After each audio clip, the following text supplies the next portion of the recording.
Nonsense! 全世界を不思議の国にするざます。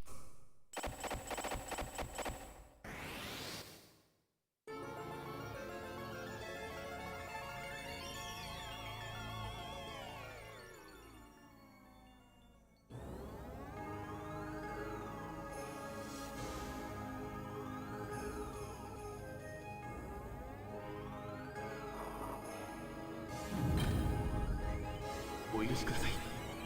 メロディー上。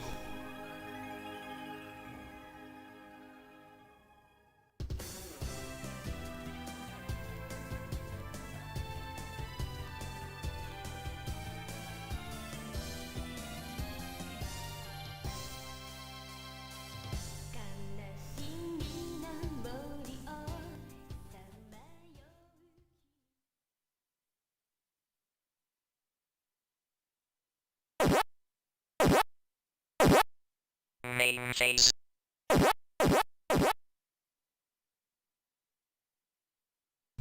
Hello and welcome to the MAME streams on this channel.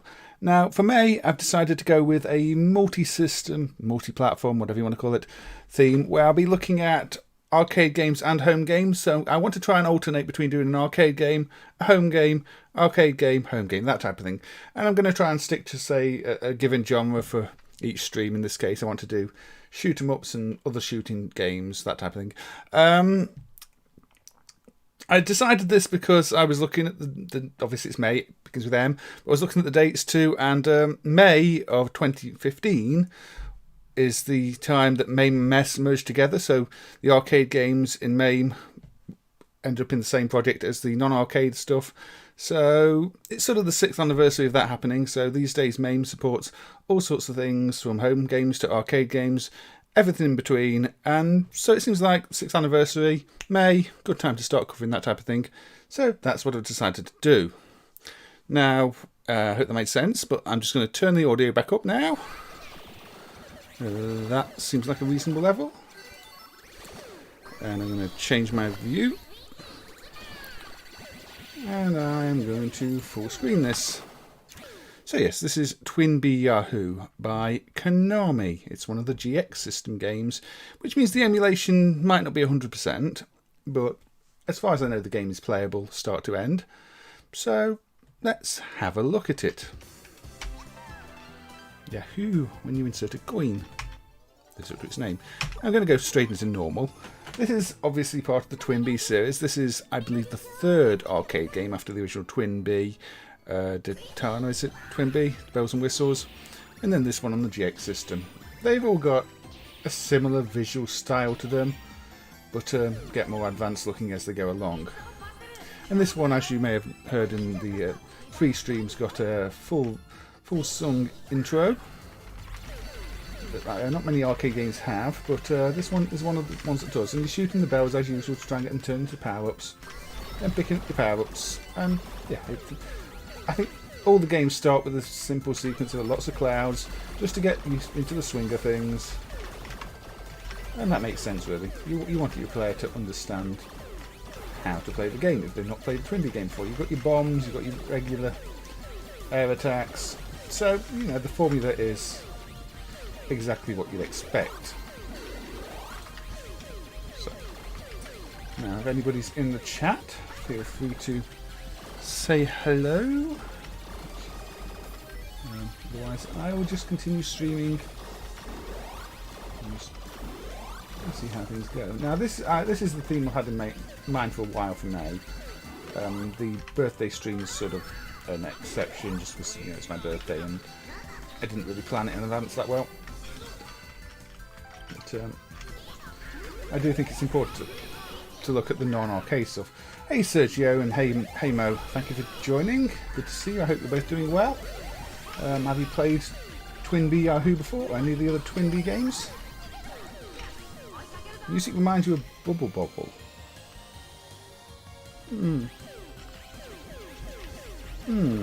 Trying to give it a listen. I'm not really picking up Bubble Bobble too much, but it does have that cutesy feel, which maybe is it. It is what would be considered a cute 'em up, and Bubble Bobble is obviously known for being quite a cute game, so it's joyful music, isn't it? Yes. Okay, let's get on with shooting a few things. Yes, a cute 'em up genre was one that was quite popular. This obviously the original Twin B was one of the earlier examples of it, but Konami did quite a few. I mean, Parodius can be considered a bit of a cute 'em up too. Yeah, the cutesy feel sound, the uplifting, everything is good, no worries. I mean, I don't think you can really say no worries about a shooting game, but that's the sound really, isn't it? Here we go. I mean, this is, speaking of Bubble Bobble, you've got some big parasols here, so it could be parasol stars. But, yeah. The music does sound good. The sound system on the GX hardware is decent as well, suited to this type of music. It's got the DSP to, you know, give it a few extra effects, reverb and the like. Just make it sound a little bit more cinematic. Also very expensive to emulate. You're pumping every sample through another chip to process it. Stinger was the first NES game you played. I didn't realise Stinger was part of the Twin B series either. Is it one of the games renamed? I've not played that on NES. That maybe should have been on my list.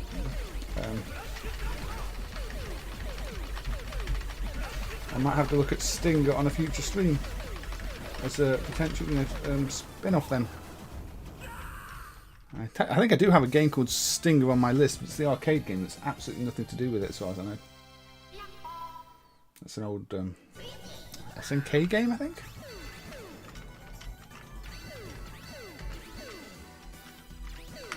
Yes, your juggling of bells is sort of one of the identifying features of this series.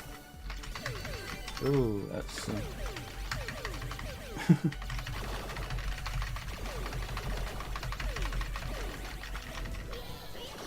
I'm dead again. Yahoo! Santari. It also, I mean, it gives me a Yahoo when I insert a coin. And this is nothing to do with Yahoo, the search engine company. It's a completely different spelling, in fact. Even the shots sound like the same Yahoo, even though they're not. Now I've got a flamethrower. How are you doing anyway, Santari? Good to see you. I've not checked out the alternate donation methods at the moment. I do need to look at the Streamlabs one to avoid the whole YouTube taking a cut thing, but I've been a little bit busy this week, catching up with people mainly. And this looks very much like the pig that was in Space Bomber. Oversized snout.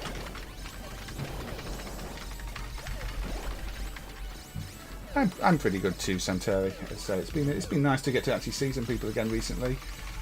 Catch up with people I've not seen for a while. Actually get a train somewhere. It's been a good few years since I've been on the train, even before the whole pandemic. I'm getting used to actually using a smartphone, which probably will surprise a lot of people. But you know, I don't really do smartphones, so it's a case of booking tickets on smartphones, doing this, doing that. It's like, just hope I don't drop it, lose it, smash it.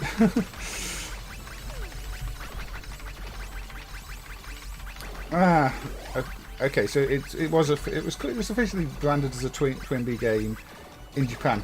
Yeah, I mean Konami didn't use the Twin B branding even on bells and whistles, did they? Outside of Japan. Oh, I didn't bomb that. Should have bombed it. So maybe they just didn't think it was a marketable IP outside of Japan, so wanted to rename things. Although, who knows? I think Twin B is a perfectly good name. Breaking 20 degrees. I'm not sure what it's been here at the moment. It's been very warm and humid today. We had a bit of a storm.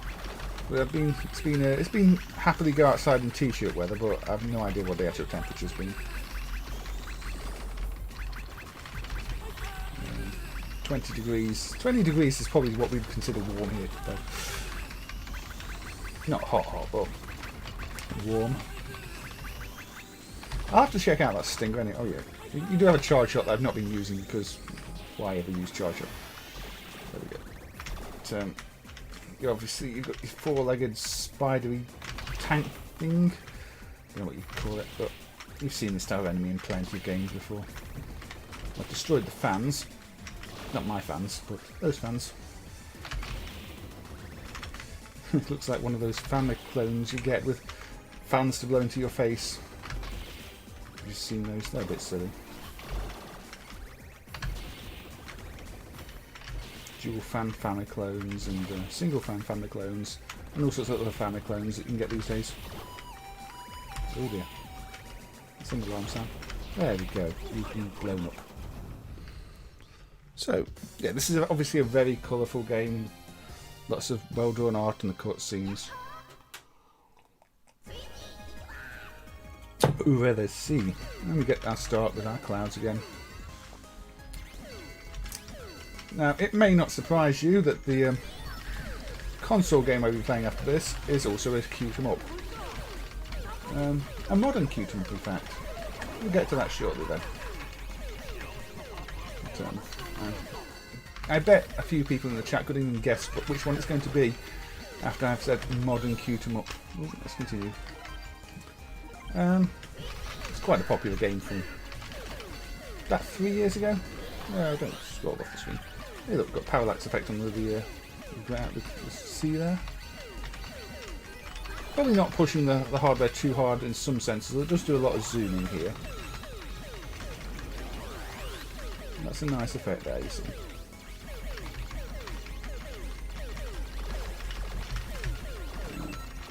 It holds up quite well. There's no bad sprite flicker in this one, unlike, say, Lethal Forces 2 on GX, which doesn't hold up as well.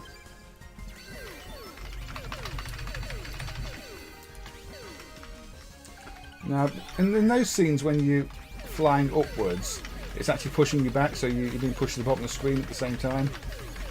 Which I don't know how I feel about, but it does sort of fit the you're rising through the air idea.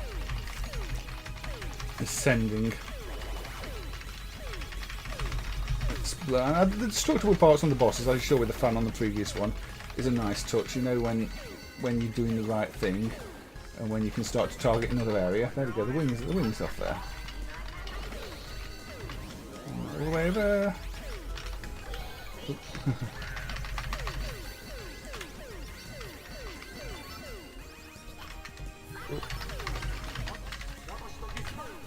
And you've gone splash into the sea. And that's a nice touch too. On its side there, you can actually see the enemy splash into the water. So from a design point of view, this one actually it's got some nice touches here.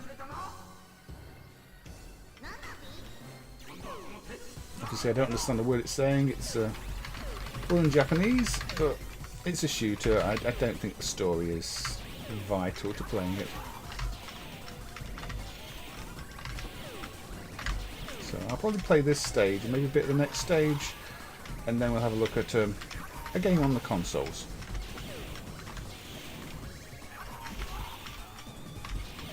A console.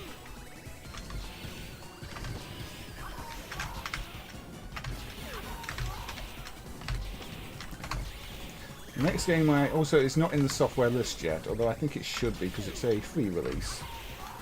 At some point I need to maybe look at submitting some of the little bits I've added to the software list for these streams, rather than just having them local, because I think some of them would be included. Again, we'll get to that one shortly. I'm just mentioning it because there's not much else I can really say about this one. Oh, look. Somebody went fishing. Aerial Corridor. Not the most creative stage names, but I don't think they have to be. They work a bit like the ones from Xexex, except they do eventually blow up. And they have symbols on them. Now, it's offering me a continue. I'm going to say no continue. We've been playing this one for about 15 minutes. And kind of time to move on, isn't it? Queen Bee Yahoo. I think most people are going to be aware of this one. I didn't do it in the All Killer streams because it is on the All Killer list. So it's one people know about, but maybe not necessarily have played. and it's a good looking game to kick things off with. As is the one that's coming up next. Now, this is for the Sega Master System. And, well, let's let it boot. There we go. It's called Flight of Pigarus, and this is from 2008 by Kagesan. Now, I did play this earlier, and one of the features of this is it does actually store the replay of the last game you played, as long as you highlight the 2 or 5 minute game before the title screen expires. It will play a replay of your previous game in that mode. So I'm actually going to let it do that. Here we go, and this is me playing the game earlier. This isn't a MAME action replay file, instant replay, or anything like that. This is an actual recording the game makes to the backup RAM in the cartridge, if you've got the cartridge form of it, or the NVRAM file if you're playing it on an emulator. So this is what would be called a caravan shooter. You're playing more against the clock for score than it being a complex multi-stage game. Though there are a number of bosses, the scenery doesn't really change that much. But the thing that really stands out is just how good this looks for a Master System game. This is an 8-bit Sega Master System. This isn't a Mega Drive. And there's a bit of flicker here and there, but it's minimal. I've seen just as much flicker on a Mega Drive game. There's a lot of bullets on the screen of your own. Plenty of things to pick up, but it's designed in such a way that there's never too much on a single scan line, so it's very rare to get any significant amount of flicker. Yeah, this is probably the best looking Master System game I've seen, Santari. I don't think it's the sort of a NES putting out these visuals. It almost looks 16-bit. The sprites maybe just a little bit smaller than you expect, and the music is obviously just the standard Master System music. I don't think it uses or has support for the FM chip or anything like that in the Japanese version. But yeah, it's colourful, and again, the Master System has a really limited palette, so getting a colourful game like this out of it is actually really challenging. I mean, that's one of the slightly weaker aspects. The range of colours you have available to work with.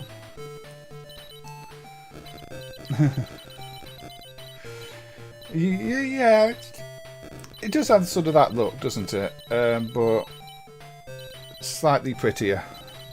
But yeah, you could. I mean, it shows that you could also take the graphics here and do a really good thing like Zelda on the Master System. I mean, it did have the Golden Axe RPG, didn't it? Which was not bad. Anyway, that was the first of the mini bosses that comes up. And again, if you know where to aim, which is obvious enough, and you've got the power, it doesn't take too long. So I will continue. Well, I am continuing. See, this is hands-free mode at the moment. I will give it an actual try in a little bit. 2-minute and 5-minute games seem to be the same, apart from there must be just an expectation that you're not going to get as far on the 2-minute game. It's all about score. And you shoot the chest, you get the gems to get more points. At some point in this, I did get a bonus. I don't really know what I got the bonus for. So there's obviously some additional strategy. Maybe it's clearing out. So there you see, bonus 1,000. I don't know what that was actually for. But there must be some strategy to getting that. These eyeball things pop up every now and again. So they're not really bosses, but they take more hits than anything else. But, yeah, there you go.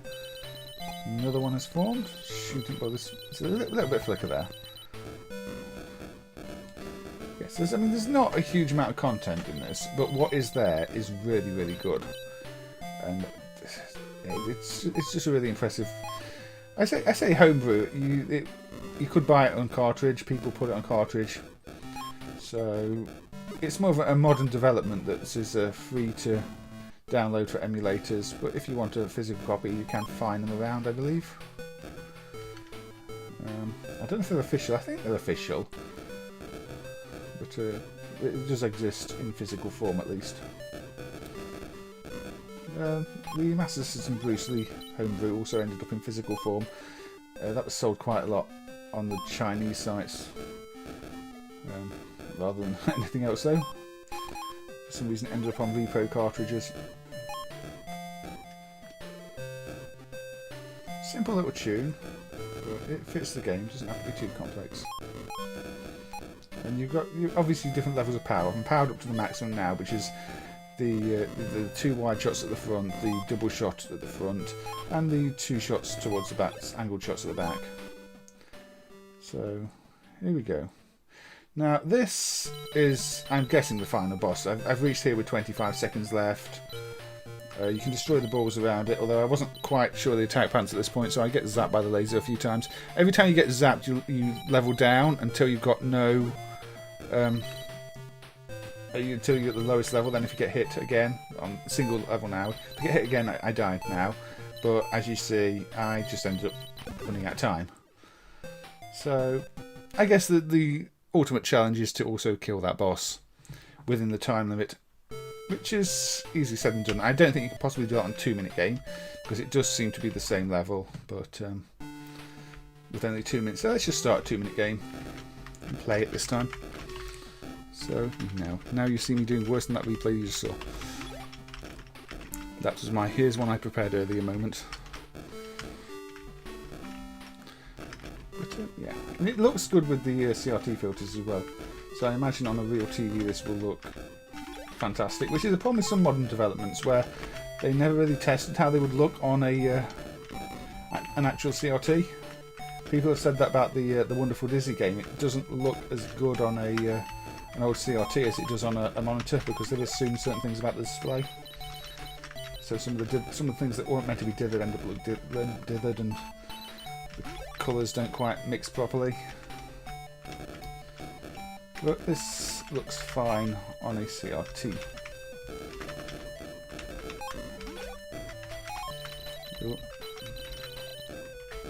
Take it out nice and quickly. But yeah, I could have done a Mushy Mushy Pork before this, so we had Flying Pig followed by Flying Pig. But I've done Mushy Mushy Pork before, and I've not done Twin B Yahoo before, so I thought I'd do Twin B instead. So it's cute and cute one. Not all the games are going to be linked in the same way. Some are just home shooter, arcade shooter, no real connection. But, you know, not every game you can draw a connection to. I've tried to follow vertical by vertical, horizontal by horizontal though. At least in my list of what I plan on looking at in the stream. And this is going to charge down. Yeah, I knew that was going to happen.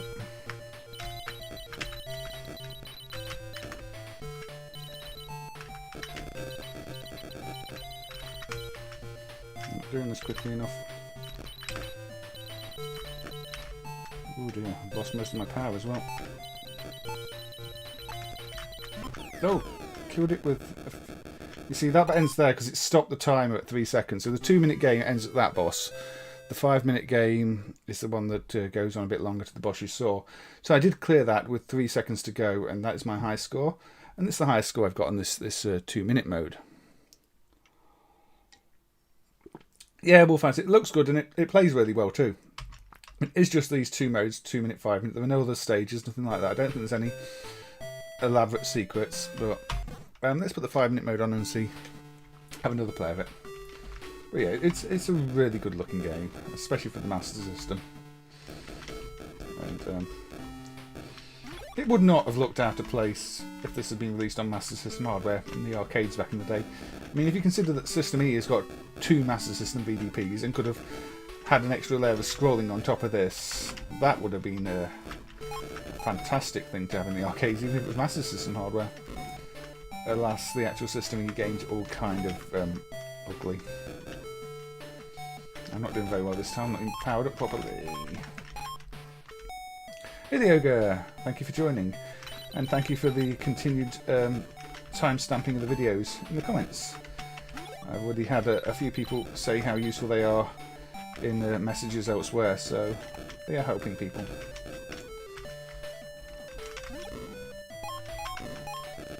What's my favourite retro console? I want to say the PC Engine. I think the PC Engine's ratio of good games to bad games is the best out there, and it's just got so many good looking games and creative games and just games with traditional values as well. They're not trying to be overly story driven, they're just quality games for the most part. Although the Master System would rank quite highly too. But it just maybe doesn't have quite enough games. I didn't realise there were that many videos, Yoga. Sorry. Yeah, I must have got carried away doing some of these streams, and hopefully it'll help people find them as well, because I'm assuming that it'll play into the search rankings, and if you search for certain terms. Or I might have to copy and paste your timestamps into the tags on the video, maybe. I don't know if that helps. All these YouTube features and streaming features. So, they help people find games they might be interested in. That's always good. But, does anybody else in the chat have favourite retro consoles? Since Wolf has asked what mine was.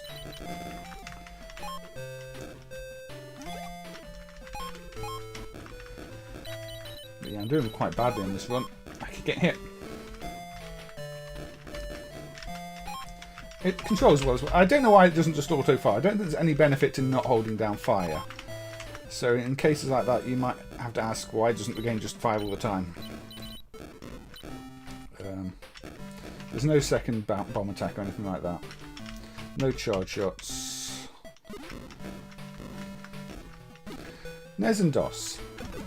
I think that's a fair enough choice. There's there's a lot of good games on NES, and I didn't even make it then. No new high score. I died. Yes, you did, Bob. You did, Bob. I was aware of the game already, and it was one I wanted to cover at some point because it is very good, isn't it? The algorithm works in mysterious ways. Yes, it does, the ogre. It really does. And yes, thank you for mentioning it in the chat the other week, Bob, because if I hadn't been aware of this, this would have been a fantastic discovery. I was aware of it, but I'm hoping by playing it, I can maybe show it to some people who haven't seen it before, who might be watching the stream. I go one more 5-minute game on this, then we'll move on to another set of games. But it's kind of addictive. Now the power-ups don't stay on screen for long. That's one thing you will notice with this. And they move about the same speed as you, so you can't just chase them down. You have to be a little bit strategic about which ones you go for. And again, I think that's all to do with the game trying to manage how many sprites are on the screen and on different scan lines, so you don't get any flicker. But it doesn't keep the power-ups around forever. So I think that's a design choice for those reasons. And that's when you do start to get the better games on any platform, is when somebody considers what the limitations of the platform are and works it into the game design without it being obvious. Yeah, that's what I was saying. I thought it was on cart officially, rather than just bootleg carts, because it's definitely one of those that's going to end up on bootleg carts, the your AliExpress type. And this is a new Master System game, but it's good to see what them officially being put on carts too. That's a good thing to see. It makes it feel more like it was a real game from back in the day if you've got a cartridge, doesn't it? Put it in your collection, it sits side by side with the rest of them. And it's a worthy addition to, any Master System library. Imagine if this had been built into your Master System instead of Sonic or Alex Kidd. Then again, I don't think people would have bought many more games. But we've got a good game, don't need another one. Oh, get out of the way. This one's going worse than the previous. This is why I did the here's one I prepared earlier run, because I knew I was going to mess it up on stream.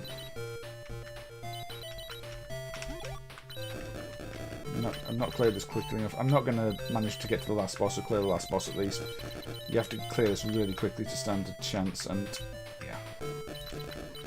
Now, I'd imagine the reason there's no background here is because it's using the tile layer to do the boss, to give you the big boss sprite, which is a common technique. Fantasy Zone does the same for some of the bosses.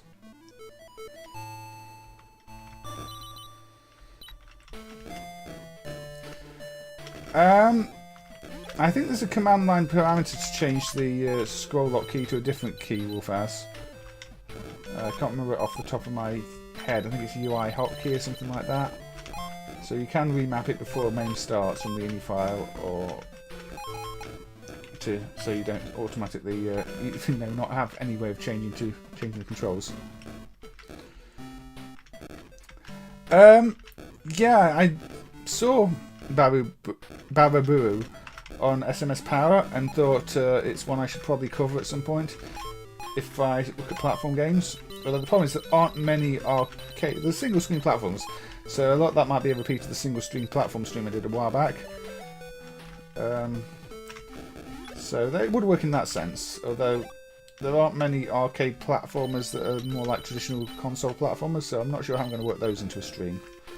But one that's like Bubble Bubble, yeah, I could probably do it on a more single screen platform type stream.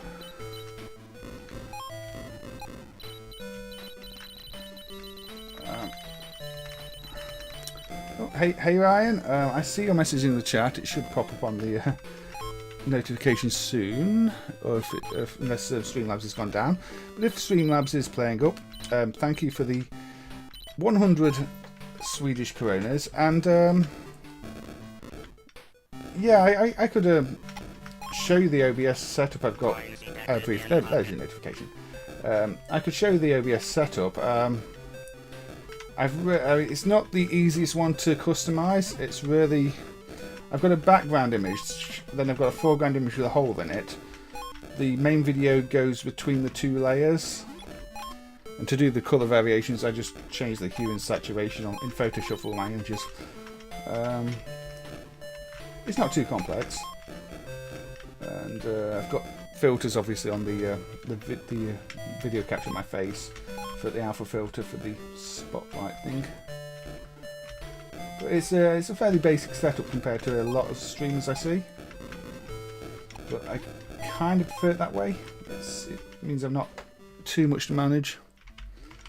I'm not going to be firing off fancy fireworks all over the place.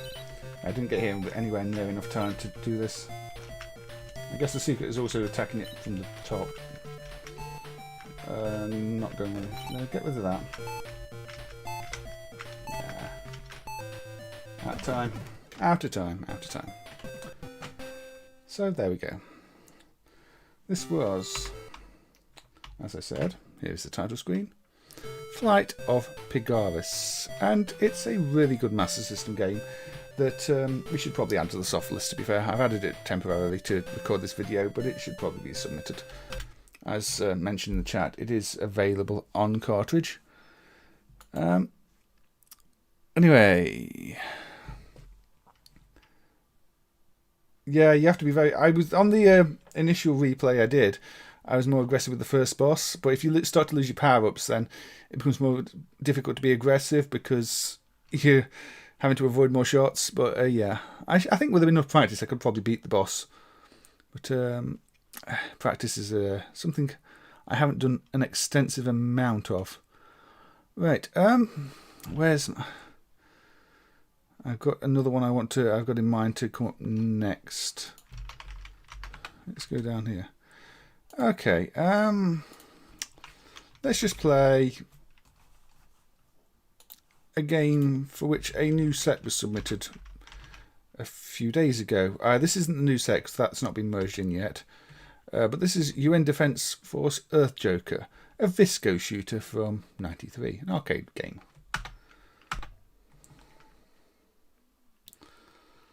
But, yes, thank you for the donation, Ryan. It's always appreciated. So this is one of the games actually for a long time was supported in MAME but was a bad dump, and nobody had noticed it was a bad dump. It caused corruption on one of the later levels. That was replaced. Another set was dumped. A prototype was also dumped, and a few days ago another set was dumped. Nobody's quite sure what the exact differences are changed in terms of gameplay, but it's always good to have new sets dumped, because at some point I'm sure somebody will study them and go, oh, that's a bug fix for that, that's a bug fix for that, and then you find the bugs in the game and you study the bugs in the game and why they were fixed. Got a bit of an intro going on here. So, you know, Visco put some work into the presentation of this one. Let's credit it up. Let's choose the ship type. Let's go with this one. Earth Joker. Now, this is set in 2036. So, something to look forward to in 15 years' time. I'm not going to read the text because it doesn't give you time to read the text. Good luck. You get your charge shot. And your regular shots. Now it is one of those games where everything seems to take a few too many hits. Like even the basic enemies here take at least 2 hits, which I'm not always a fan of. I like enemies to go down, especially the basic enemies in single shot. It just makes you feel a little underpowered otherwise. And you should save the feeling of being underpowered for tougher enemies.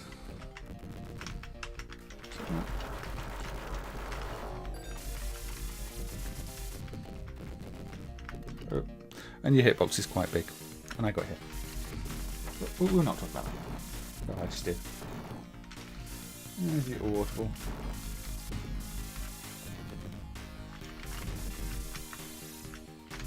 Right. See, again, that took too many hits for my liking.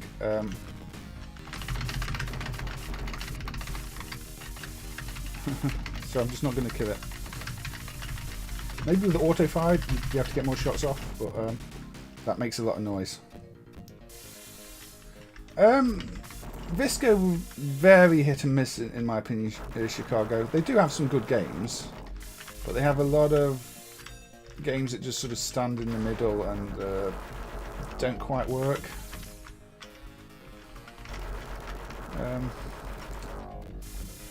So, I mean, Vasa on the SSV, is probably their best set of shooters. Vasa 1 and 2. They're really good.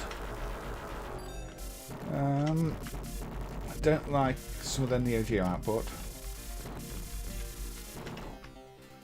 I don't know. I don't dislike them, but they're not sort of in the same league as, say, DataWest to me.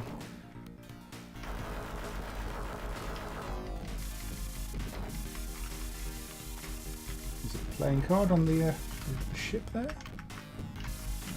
The charge shot also takes forever to charge up, and you don't even get a sort of weaker version of it if you don't fully charge it. You just lose it instantly. It doesn't even charge down. It's just a case of as soon as you stop charging, you've lost what you're trying to charge. Pigarus is free anyway, though, Bob. You can download it for free. It's not even paywalled. It's not even registration walled. So adding something like that would be absolutely fine. In that case, it's more like free advertising. They've made the game available for free. The MAME isn't taking anybody away from that. The lightning stuns you.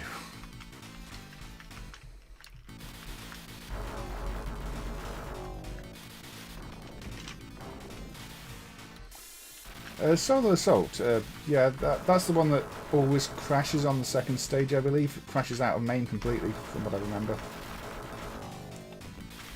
It does look good though, but it's again because I know it's going to crash. It's not one I'm going to feature on the streams. Also, I don't know if it's going to run at full speed.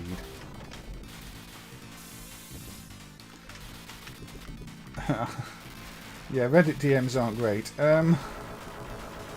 Probably the only way I know to contact that person, however. Okay, I'm dying a lot here. Bit slow down there, I don't know why. That lightning attack is really annoying. That's not a traditional attack for a shooter, one that stuns you. So, also, it's not one you can really predict unless you know it's going to happen. And the direction, I don't know what controls the direction of it. So, there are parts of this game I like, there are parts I don't like. Everything, like I said, everything seems to take too many shots. And that's the point where kind of shoot 'em ups don't become that much fun to me if everything takes too many shots. Nice big explosion though. Yeah, I'm pretty sure it always crashes in the same place, Ryan, because we've got a lot of reports of it crashing there at least. And when I did play it, it crashed there for me. It's the second stage or third stage. It's one stage. I think it's one stage where it will crash, and it's a crash to command line as well. It's a bit like the Star Wars Sega thing, which I'm not sure has been fixed yet.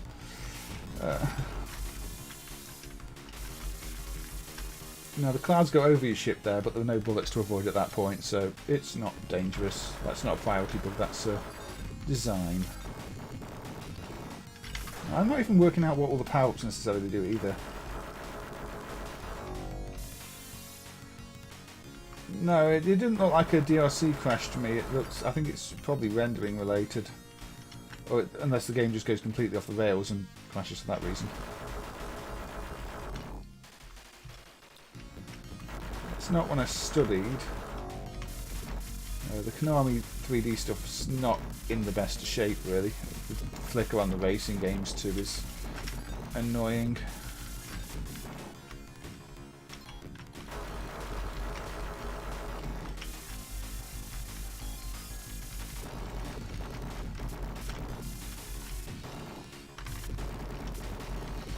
Anyway, this is Earth Joker, that's in the corner. It seems to be a sort of mid-tier Visco shooter. There are too many things it gets wrong in addition to the things it gets right for it to be really any more highly rated for me. Happy birthday Bono, Donovan and Sid Vicious. That's an unusual combination of birthdays. In fact, there were things behind the clouds I was shooting then, so those clouds could potentially be quite dangerous, although I doubt it's an emulation bug because it wouldn't have the multi-layer clouds like that otherwise. Now we're entering an apocalyptic cityscape. Now the next game doesn't really follow on from this at all. It would have followed on just as well from Twin B, but we'll get there shortly. So yeah, Earth Joker. I can really see why people don't talk about it too much. The shoot 'em up genre is a very busy one, and this just sort of sits there.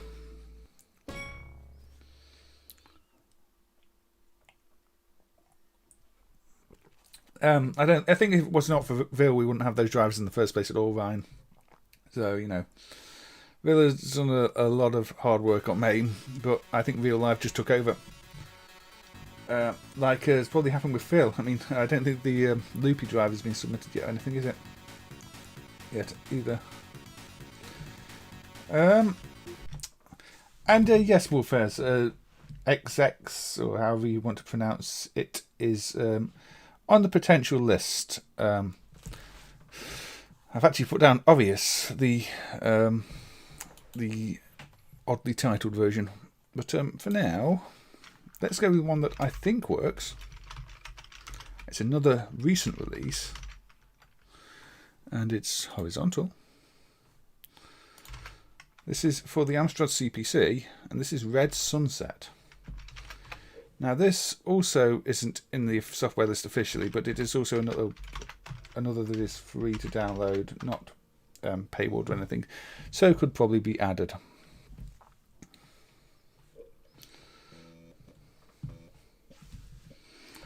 Or Xexex. Yeah, it's just, I don't know why they give games titles that people aren't going to really know how to say. The game itself pronounces it Xexex. Okay, I didn't know it announced it.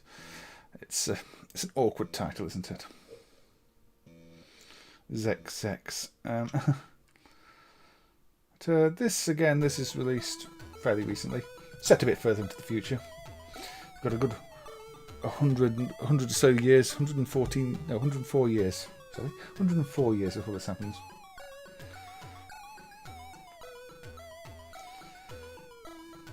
Got a bit of a story.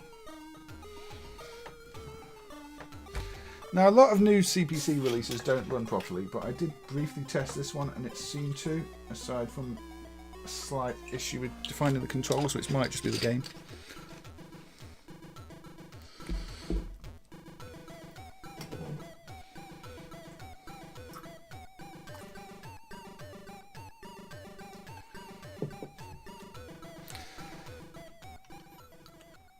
Yeah, Xexex.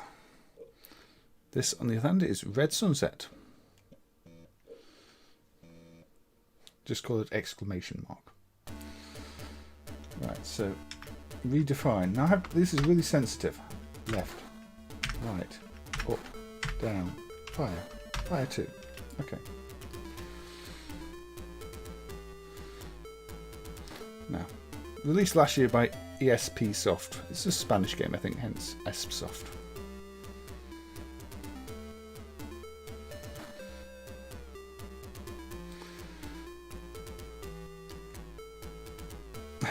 Yeah, I don't think anybody was meant to pronounce aka Bricks. So, Japanese style title here with the kanji. Yeah, let's just press start then.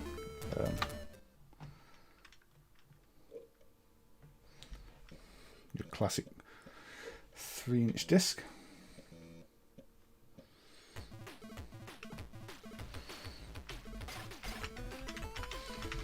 So again, I think this is using less fancy tricks than some other new releases. But it's a wave-based attack game. Again, it's quite cute. It's not, maybe not a cute in the same sense that Twinbee is, but it's bright and colourful. Has a nice soundtrack. Not too much on screen at any one time because the CPC would struggle otherwise. Unless someone's crashing thing. Struggle otherwise. Now it does tell you what the type of attack is going to be down at the bottom, which makes it a little easy at times, but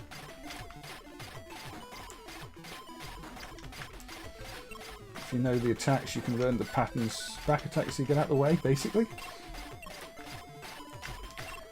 Which is handy to know. Continue back attack. I still managed to crash into it.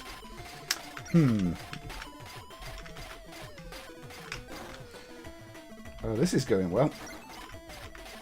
Now you can destroy these targets here. Don't give you anything to pick up. You can destroy them. So yeah, this is from last year. I don't know if that triggers after you destroy a certain number of those. Actually, it might do.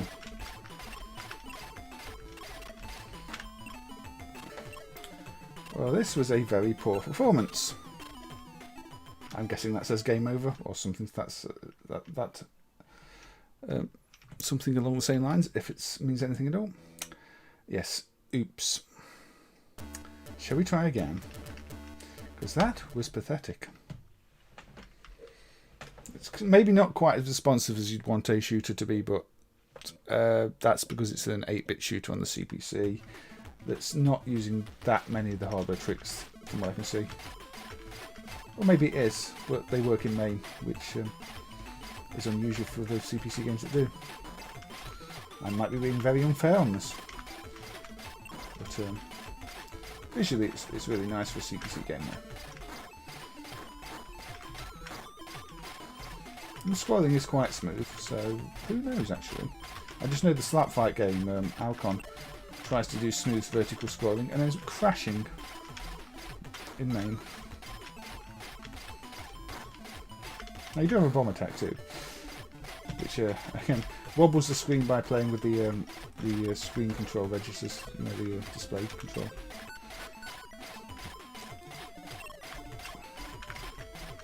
Cool. Let's not get hit by these. And then flies. I forgot there was another set of them. Okay, will attack does that.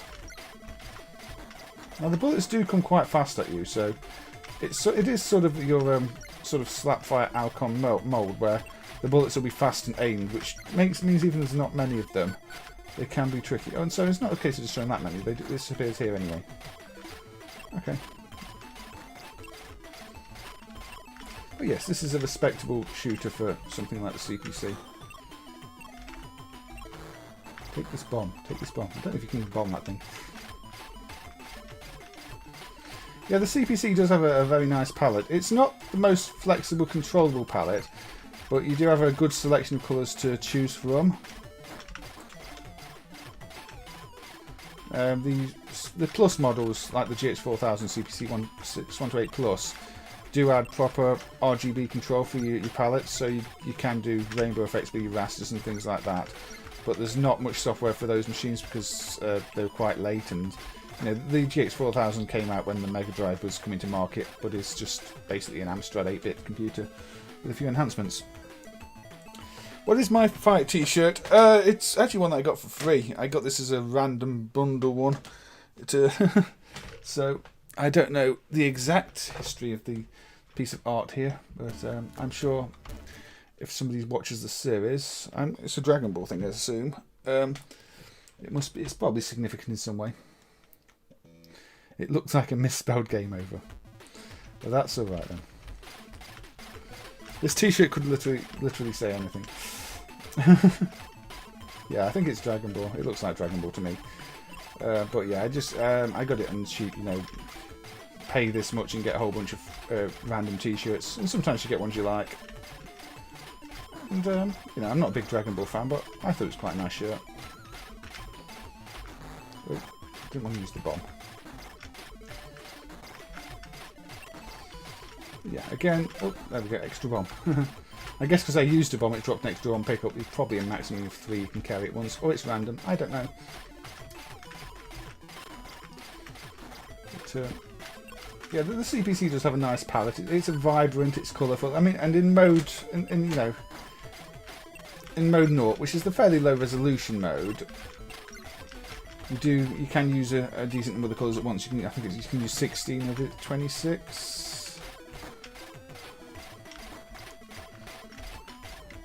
It's a bit, compared to the Spectrum, you do have to write more data for a screen, which obviously needs more memory and more processor time. But it's worth it, and if you program the games well enough, they turn out well. I did look at Chase HQ on the birthday stream, for example, and that is a really good one. Now, I'm not very good at this game, as you can probably see. Yeah, they're from QWERTY, Ryan. It's one of their £4 free shipping things, so it's like, yeah, I'll get 6 T-shirts for £4 each, free shipping, and see what I get. And I usually get my T-shirts from there anyway. They're usually good designs, and when they do the offers, they're often ones that aren't available on the general site. The daily specials they don't have listed anymore. So you do get some good ones. I'll give this one last run and see if I get any further. I noticed the status bar jumped a bit there, but I guess that's just how they split the screen. Probably a slight vaster timing issue. Maybe in the emulation. Like I say, the Slapfighter game does just completely break at one point. So there are issues with MAME's timing on this stuff. Yeah, same Ryan. I should probably start to actually give some of them to charity, the ones that I'm probably not going to wear. Like, there's a Harry Potter one that I'm never going to wear, so it's like, maybe I should give it to a better home. Okay, this is my worst credit yet, shall we say. But yeah, this is deceptively tricky. This whirl attack I really don't like, so yeah. I bombed them and still got hit. Okay.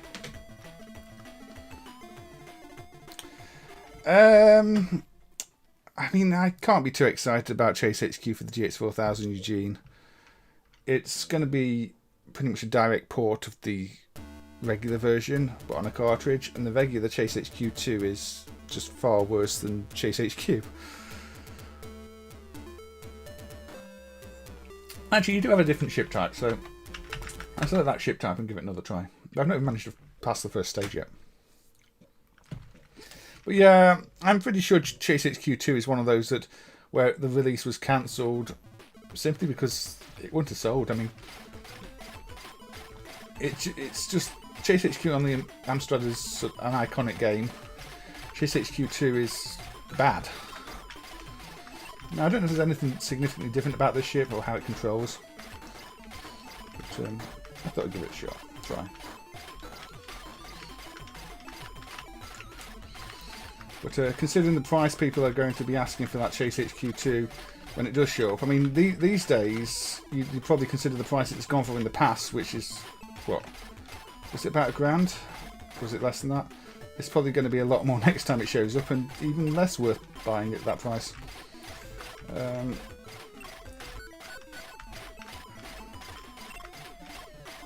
I'll just stay in the middle, that might be safer. I'm not going to shoot them and get any points from them, but they're not going to kill me in the middle, are they?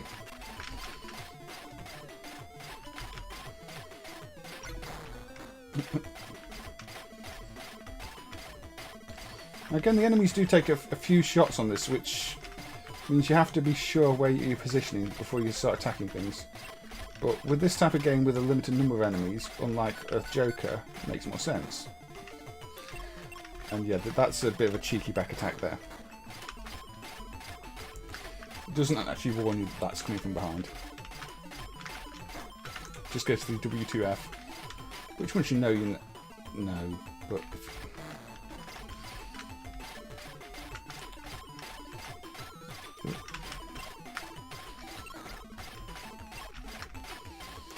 yeah, I think if this had come out back in the day on the CPC, again, it's one that I would have really enjoyed. The CPC does have its share of good games. My favourite shooter is always going to be Dr. Destructo, but that I'll probably play, say, for the future stream. It's less traditional. Obviously, you've got what's Two Tigers, arcade equivalent. Oh, still not finished the level on this. But that has taken us to about the hour mark on this stream. So yeah, that's a respectable CPC game from last year that was definitely worth checking out. And again, probably should be added to the software list officially. Right. Okay. Well, since it was mentioned earlier, let's have a look at Xexex or Orius. This is the American version. Now, unfortunately, the American and European versions for this have a greatly simplified weapon system, so probably the lesser choice to play. But I might look at that, surely. This looks like it's going to be quite loud.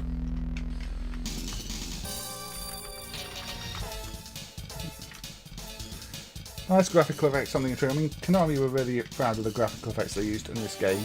I don't think they're all 100% emulated, but you still get the idea. Alright, see you in a bit then, Ryan. Thank you for popping by. You too, take care. And hey, R09, thank you for joining. And also, thanks everybody else. Thanks Eugene, thanks Chicago, thanks Ryan, thanks Bob, and everybody else who has joined recently. And everybody who is lurking too, thank you for joining. Now, I don't really know why Konami decided to rename this as Orius for the American market. For a long time we thought this probably didn't even exist and it was just a name some fans had given to the game or something like that. But yeah, it exists as Orius. It's to say pretty much the same as the European version from what I can tell. Yeah, they are Santari, so I'm probably going to briefly play this to show the system on it. You've got your charge shot, which is sort of organic thing. You can also release the pod and bring it back to you. If you played the Neo Geo game Ironclad, you might recognise that type of mechanic. It's very similar, and obviously R-Type's got a pod mechanic too. But yeah, it's clearly a Gradius inspired shooter, but with lots of special effects and more organic theme. Now you can see the way I'm picking up the power-ups. Each power-up just changes what you've got. Make it like a more traditional shooter. So it's not got the Gradius style power-up system. It's fancy line effects on the clouds. Lots of layers of parallax. There we go, the three-way shot. Pick it up. Now that thing will do damage when it's not connected, and when it is connected, it's you have to master it really. But, you know, I've left it there on that to kill that. Ooh.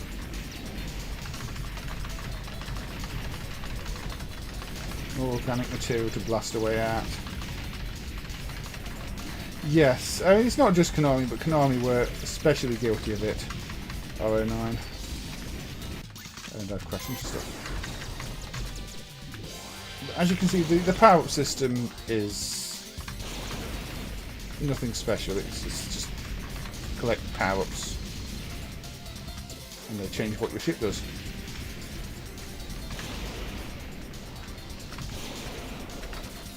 You destroy that for me. Yeah, that's better. Things go. Power up. Power up. Need that one down there. I think. I don't even know what half the power-ups do, to be honest.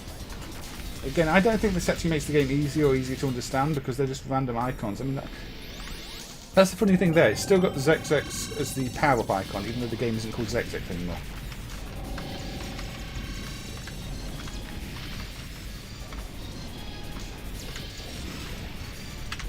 So it's a very lazy rename, just the title screen really. None of the other content has changed from the Xexex European version. Jackal on the NES was better. Ooh. I might have to have a look at Jackal then. I can probably fit Jackal into a shooter theme. You know, it's got shooting mechanics. It's more of a one where you push the scrolling more so than it's scrolling for you. So it's not quite a shmup, but yeah, I think in a future stream when I'm doing slightly more variation on the shooters, Jackal is probably one I'll look at then. Is Jackal on the Famicom different again? That's the type of thing I do want to look at on some of these streams though. I've not necessarily found ports of every game or enhanced versions of every game, but I think that's something that will be interesting to cover. Anyway, that was the American version of that, and just for show, let's put on the Japanese version.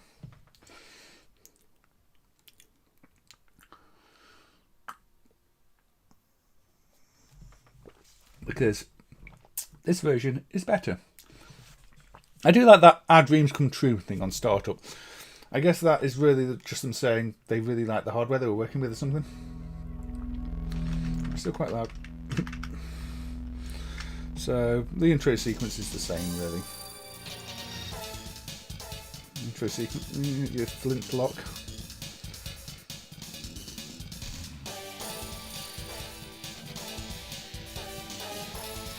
But yeah, Konami did change a lot of games around for different regions, different releases. The Thunderfrost games, I believe they're quite different in how they work too.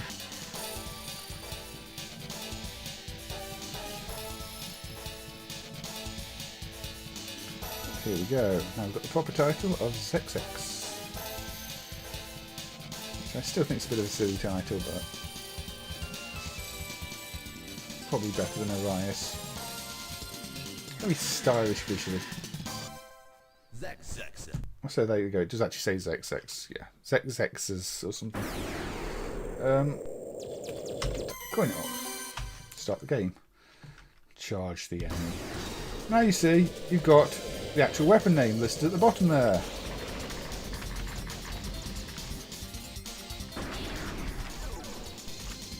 So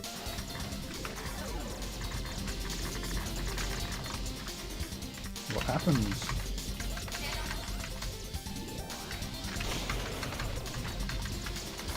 It does play a little bit differently, as we'll start to see if I play it properly. Oh yeah, checkpoints.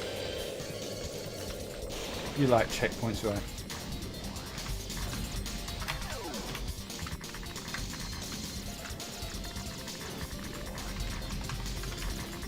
Anyway, let's just play it a little bit.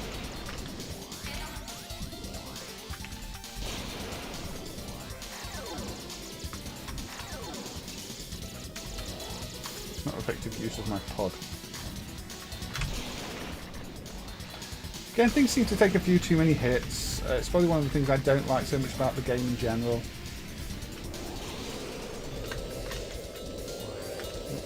Here we go.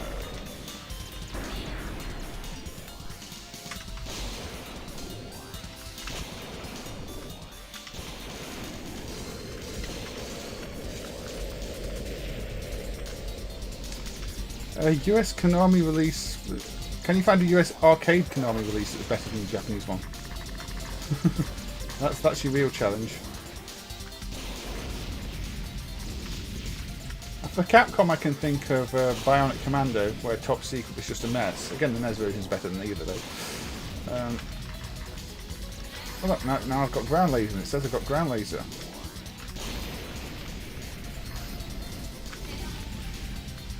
So why was that taken away in the other versions?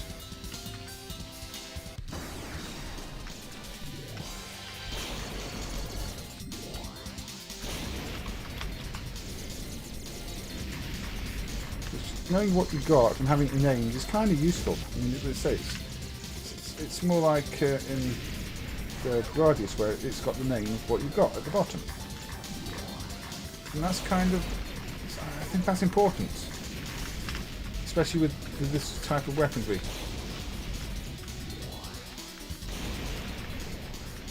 It makes literally no sense that they would have changed that.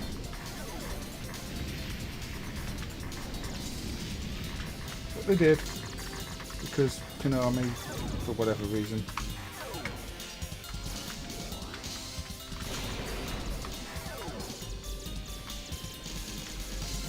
Yeah, it's sometimes with other companies the US versions came later, so they were better. We've got a spiral laser now. Look at this, fancy. The US version was the later release. It often ended up better, unless the Japanese got a fixed version. So with Konami, they just end up breaking the games and the gameplay balance outside of Japan.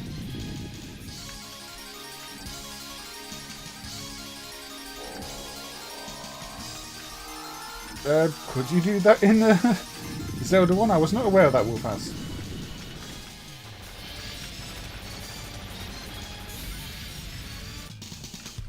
Oh dear. Now, unfortunately, this is checkpointed. Does it skip me forward? No, it's not. It's just coming back here. Skipping back. It's not starting at the start of the stage. But yes, you have to actually be fairly good to complete the levels. Now this does have some very pretty levels. It is one of, say, it makes really good use of the visual features on offer. And probably better leaving it in track mode to show off the levels actually. Shall we do that? Let's just have a look at some levels in the track mode. Just speed through it a bit. Otherwise the intro takes a while. There's the first stage. We've seen the first stage.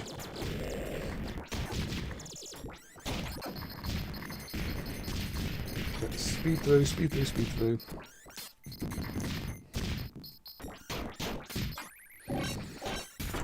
There we go. That tells you what the weapons do. It tells you what powers up what. That's always kind of handy.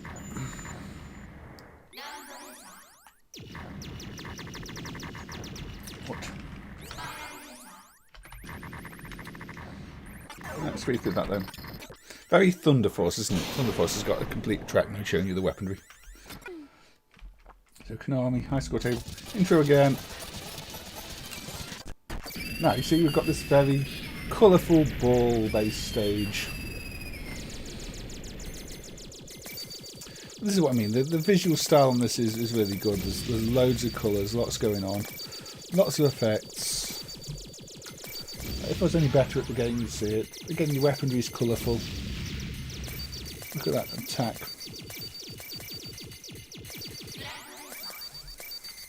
I just never really enjoyed playing the game, either version, that much.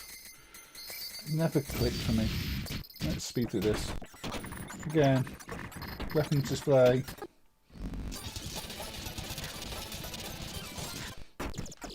Very pink planet with lots of dripping water, alpha effects and the like. Oh, okay. I wasn't aware of that wolf has actually. I did not know the Famicom controller had a microphone. One of those things you learn. Maybe it is. I don't know. If I can think, there's one arcade game that had a similar single-bit microphone input, and that was Kung Fu Tai something. Cebu game where you screamed into the microphone to get platforms to appear, although it just acts like a single button input really. Kung Fu Tycoon I think it was. That might have been on the NES too, thinking about it.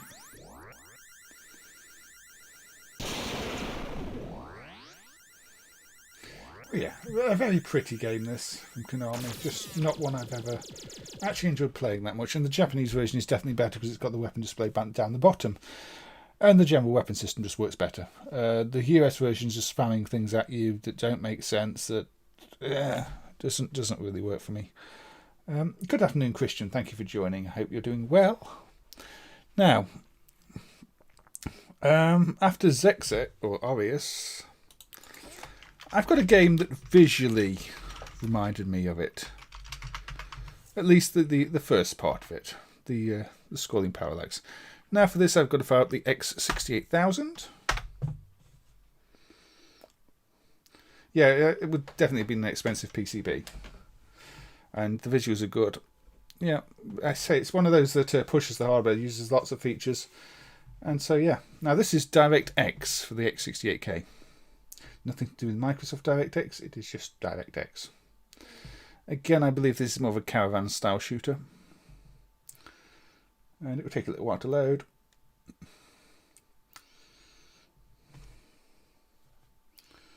So, let's wait for it to load. I like how colourful the command line stuff is in the X68K. Release 2.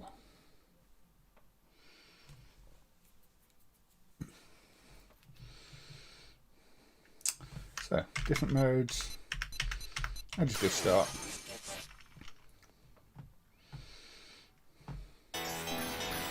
So I think it's the top and bottom scrolling layers that remind me of Xexex a little bit. The gameplay itself doesn't so much. It's a shooter, but you've got these line scrolled top and bottom and the background scrolling over it.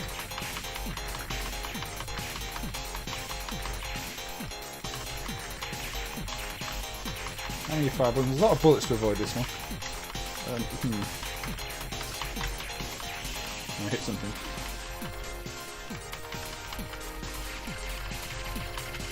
So, yeah, this is one of the games that I think a lot of people are maybe aware of on the X68K. It's one I did cover on one of my write-up blogs when I was talking about the X68K improving. I don't know if the single line of wrong graphics at the bottom is correct, or when it flickers like that when you know the top and bottom is correct. I've not seen any original hardware references for it, but it plays really well. Big ships coming in with it. Blow off the wing.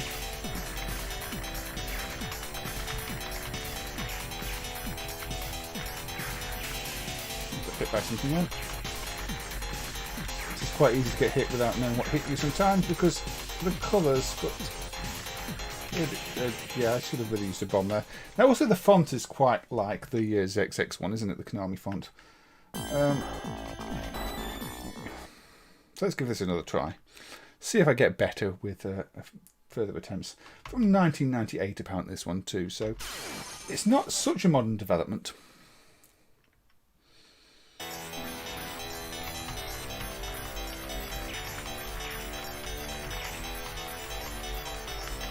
Yes, the X68K was a very capable machine. And there are plenty of shooters on it. I'm not familiar with all of them, but the ones that people talk about that are in the software list, I have it, you know, it's good to check them out. I just need to sort of find out which ones do work and which ones don't, but the compatibility in the driver is generally good. You might have to reconfigure the machine in some cases to add more RAM or whatever. Or a hard drive. But some of them in from floppy. This is one that does.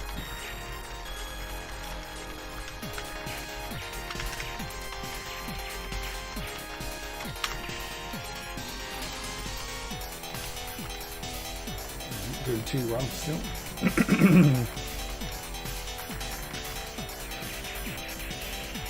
I don't see a timer though, so maybe it's not such a caravan shooter as I thought it was.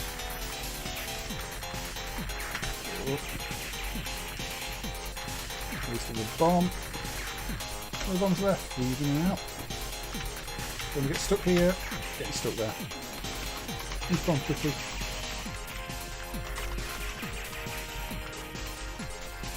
Don't have far too much health. I think it's only the 2 buttons, otherwise I'm missing something. But I think it's 2 buttons, because the standard stick for the 68K was 2 buttons. So, I didn't get very far. Sorry. Losing my voice. So yeah, 2 buttons, shot bomb, shot bomb. Let's put it down to level 3.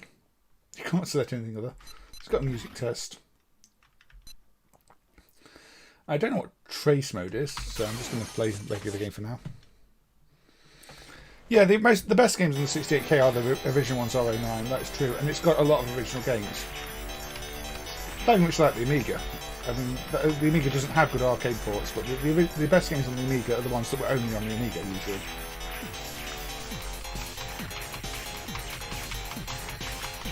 But this one is definitely one of those must-play ones.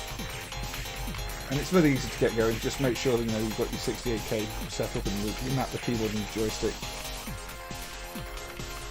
Well, just map the joystick. You can unmap most of the keyboard keys if they clash with the joystick. And then just play like a very simple arcade shooter.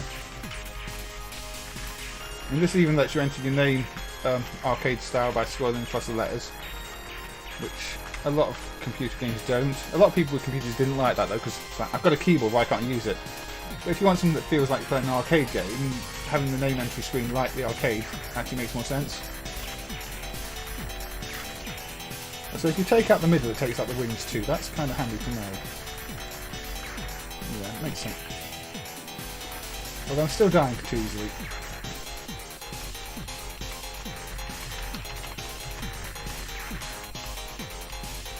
Strategy in the one. Got a chain there as well, so I guess scoring is going to depend on the chains and how well you do them.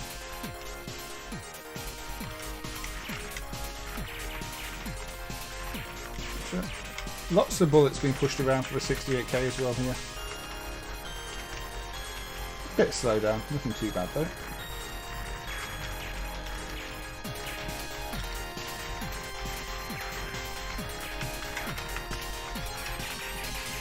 Bomb that so they couldn't die.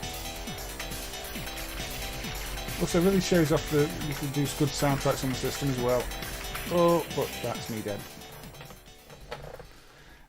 I would highly recommend you do, Bob. There are plenty of good games, both ports and originals. And it's not the most difficult system to get working or find some games that run. Let's say this one is in the software list and it just works. What's trace mode then?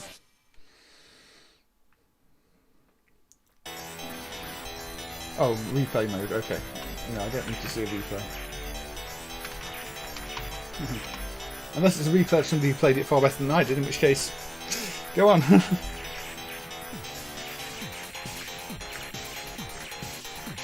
Actually, it might be, it's a level 4 replay, and it's got a big chain going on. This might be how you're meant to play the game. It might be that there's a decent replay saved on the disc that I was unaware of. So you can watch this.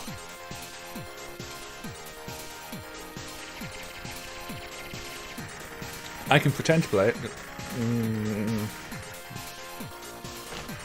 I'm a really good player. Not cheating at all.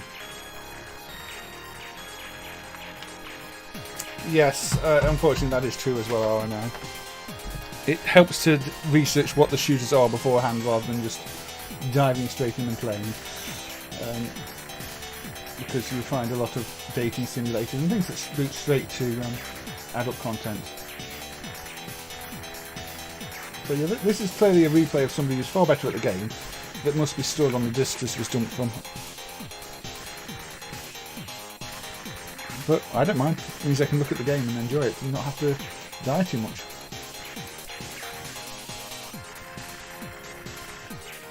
As in not die at all, because I'm not playing it. Well, you're in for a treat if you look at the Japanese computers.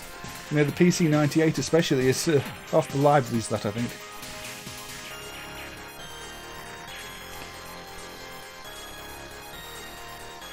So yes, if I was good at the game, this is how I would play it.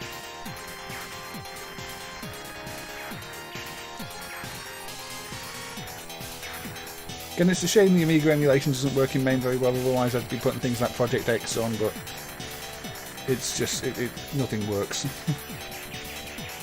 Oh, they even used a bomb. I thought this play was better than using bombs. And it has bosses apparently that I didn't get to.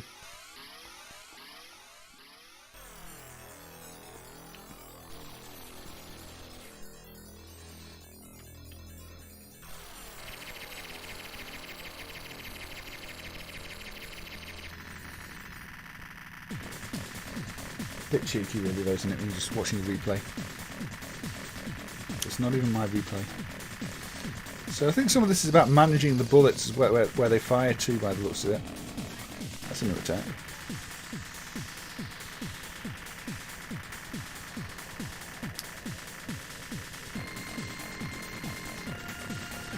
Now, for all I know, the game could break horribly after this boss, because I never reached this boss.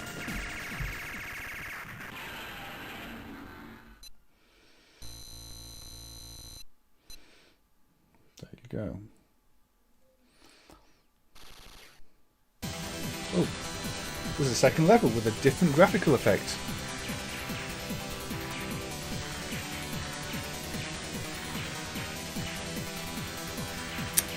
Anyway, I guess you're not here to watch me watching replays, as impressive as this game is. Yeah, I'll quit out of it now. But definitely check out DirectX for the X68K. It seems to be a good one, from all that I can tell. You know, and I've only heard people say good things about it too, so yeah. Now, shall we go with one that's not such a good one?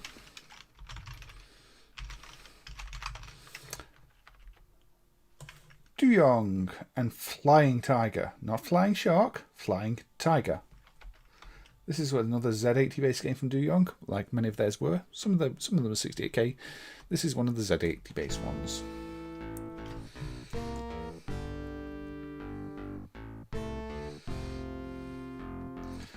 Now, for a long time the colours were incorrect in this, but to be quite honest, it's difficult to say, difficult to tell.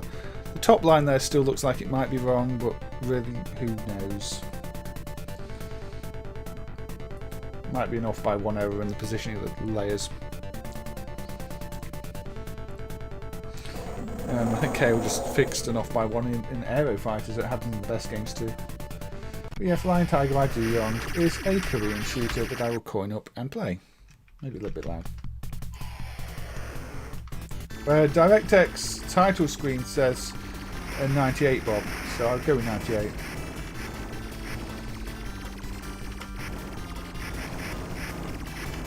This list is unknown in MAME, that's just because it's never been confirmed, but there was a date in 1998 that displayed on screen at one point.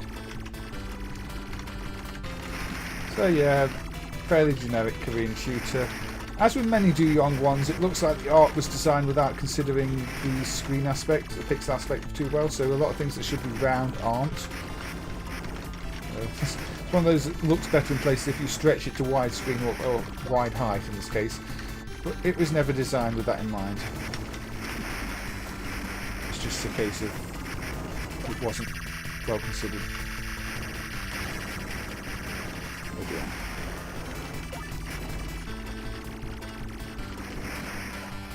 Now, the most disappointing thing is probably that I'm not a tiger. The game's called Flying Tiger, and maybe I want to be a tiger. I know Flying Shark doesn't have you as a shark, unfortunately, but with a Korean game, you sometimes think it might be literal and you might actually be a tiger.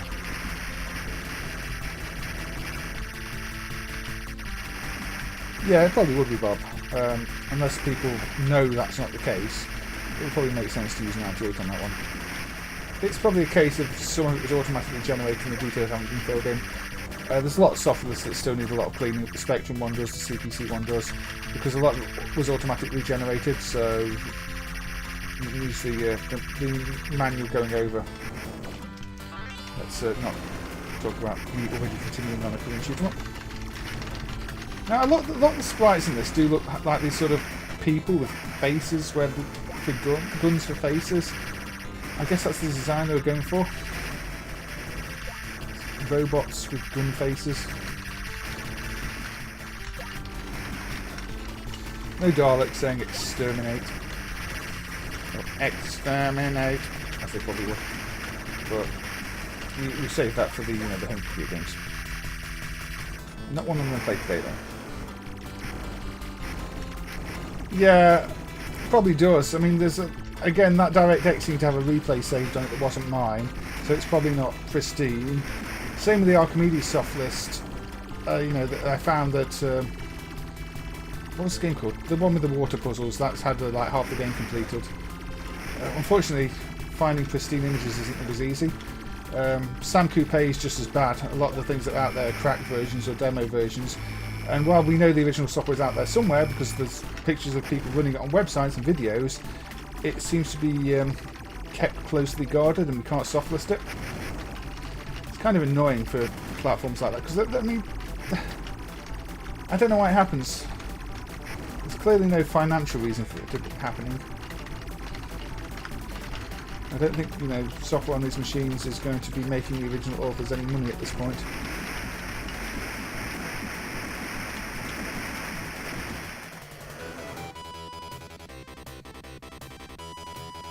Look, bear robot thing, maybe.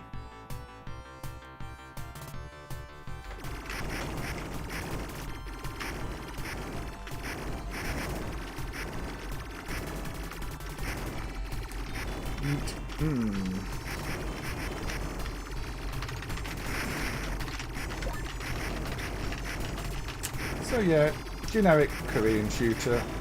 It's not too bad. It doesn't suffer from the bullet wobble problem like a lot of Dooyong games do. It's just a bit uninspired. But you can play it. It doesn't have too many slowdowns. You wouldn't know it was a Z80. You'd probably guess it was a 68K base game.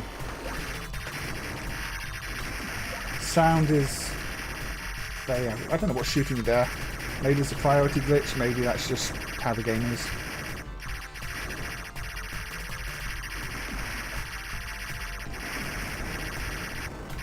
You don't notice many cases where there are obvious priority glitches, so I'm just going to go bad design, but could be a priority glitch.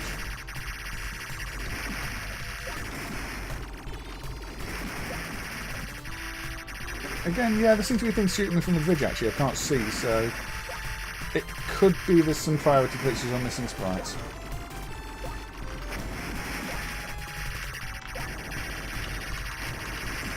Honestly, I can't tell you.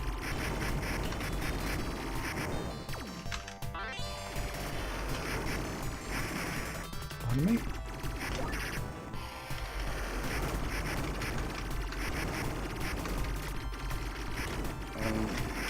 It doesn't get too intense, this. I'm pretty sure if you're good at shooting which you'd have no problem avoiding any of these attacks I've seen so far. They're all quite slow. I'm just very bad at avoiding them. I definitely do need to see if there's some sprites not being drawn in places though, like that bridge. In terms of bugs and reproducing them, I wasn't able to reproduce the Bioship Paladin Japanese clone bug off stream. I played the first level like 10 times and didn't crash it even once, so I don't know how I managed to crash it on stream. And it's not like a crash when the watchdog and the sound CPU failed either, which just immediately resets. That was like the game hung and then resets, so maybe I just broke the game on the first level.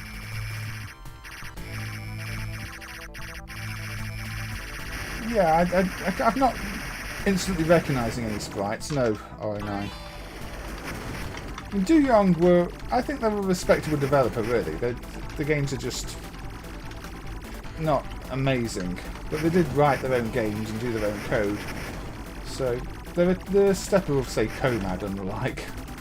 Well, a significant step up. Comad just stole stuff and hacked game engines, and Dooyong just sort of created a game engine for generic vertical scrollers with fixed tarmac backgrounds and stuck with it. Welcome.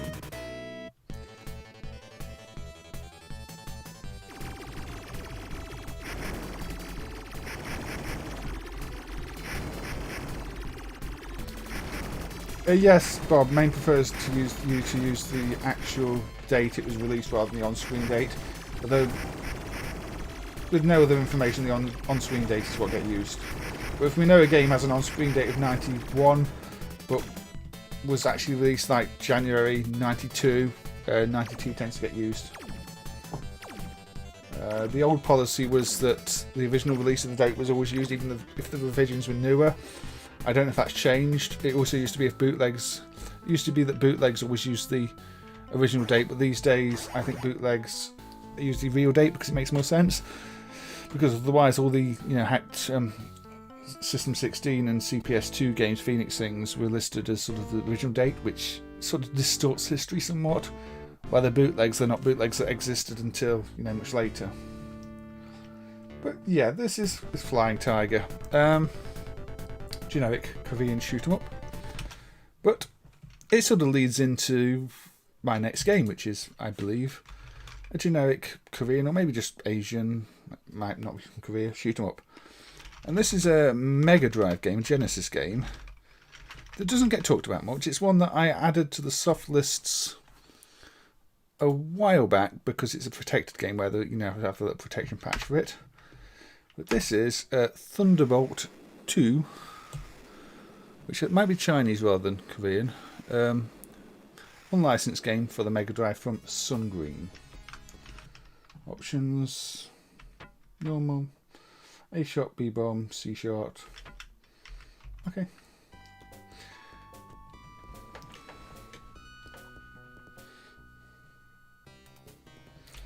So that's bomb, that's shot. Okay. Now this seems to get missed out of a lot of videos that cover Mega Drive shooters. I don't know if it's because it's a slightly more recent dump and a lot of the old collectors missed it, or they're purposely ignoring unlicensed games, but a lot of them include things like Magic Girl, which was also an unlicensed game. So, I think this should count. It does that odd thing like a lot of Chinese and Taiwanese games where the enemies move at a lower frame rate than you do, and especially in their vertical movement, they seem to move in steps. I don't know why that is. You see that even on IGS games, you see that on like Demon Front, and it's really peculiar. I don't know why they do that, but it is something you see a lot in the Asian games.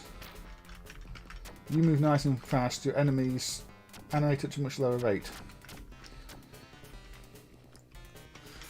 The Chinese character said Raiden 2. Well, we were told it was called Thunderbolt 2. I guess that was what the English was printed on the box.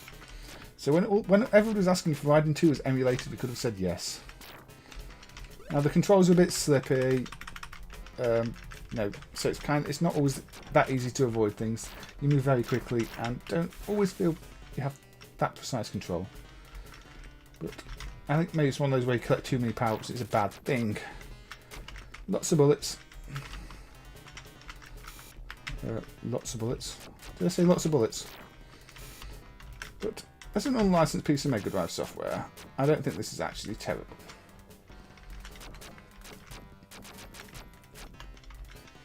Or Genesis, should I say. Maybe Mega Drive. I don't know. What should I say? Got your little shield option type things. You have a bomb attack, like I said, which I can waste.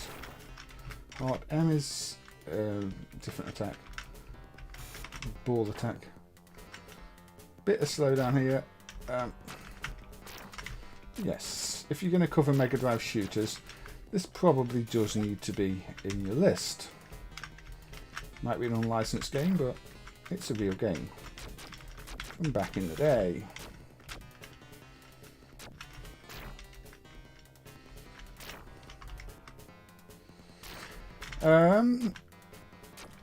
Yeah, I see what you mean with Dangerous Seed. Dangerous Seed is obviously a far better game, but yeah, maybe I should have paired this one up with Dangerous Seed.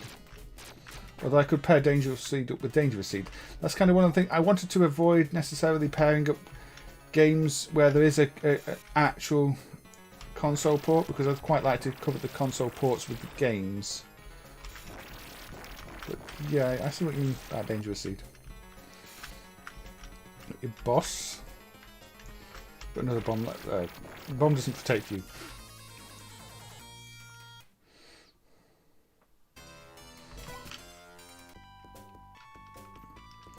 Yeah, Johnny, that's what I'm saying. A lot of Chinese and Korean games do that really choppy enemy attack pattern. I don't really understand why. There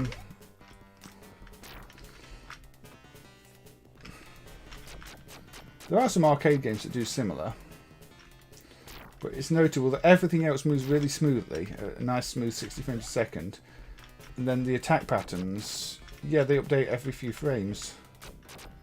It's like they programmed exact positions into the attack patterns rather than movement. That might be exactly what they've done, in fact, but it doesn't really make much sense to have done that. But no, now see, now I'm too fast again. This is where I've probably ruined it for me by getting too many power-ups, speed ones. You've got your levels for your different power-ups down the bottom too, which you should keep note of.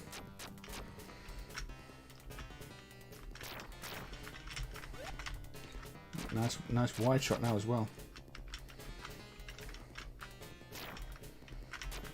No, I'm not getting another speed bump. I don't think a speed bump anymore, but I'm not taking that risk.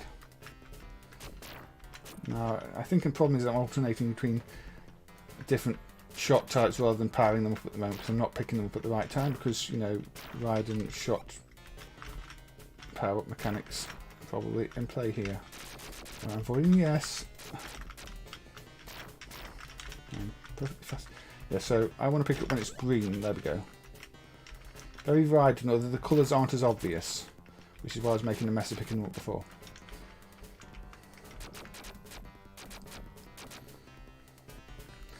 Possibly mesh drivers, that would also make sense.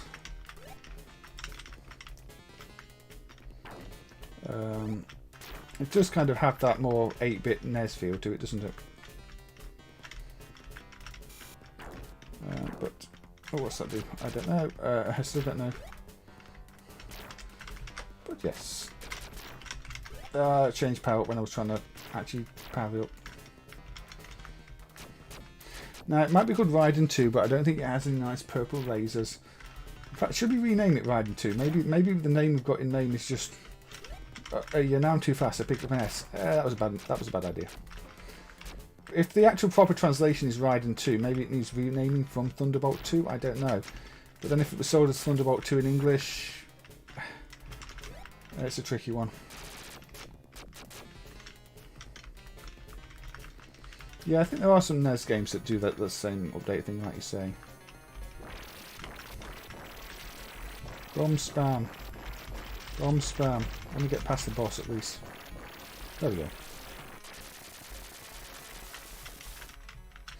The game over was smoother than anything else. Yeah. It's nice that it's got a story. You've got some column scroll effects here too. So you see, they know they're on a Mega Drive because they're doing a few effects here. The column scroll. That bullet pattern there was rough as well.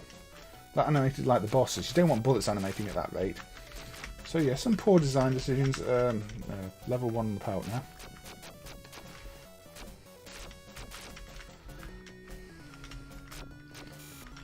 I don't know if it makes it easy to avoid them too though, because I don't know if they actually count when you can't see them. It's level 2, the green one.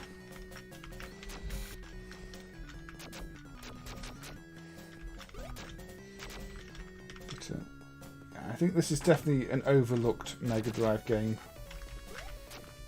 Maybe for good enough reasons, but it's not the worst playing one I've seen.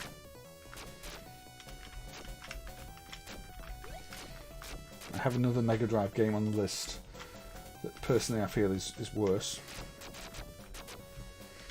I mean, I didn't promise I was going to cover good games, did I? I'm powered down to level 0 now, oh dear.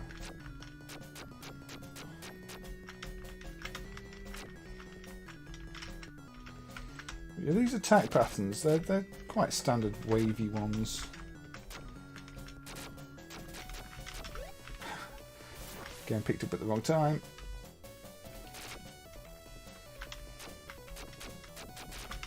Music's nothing special.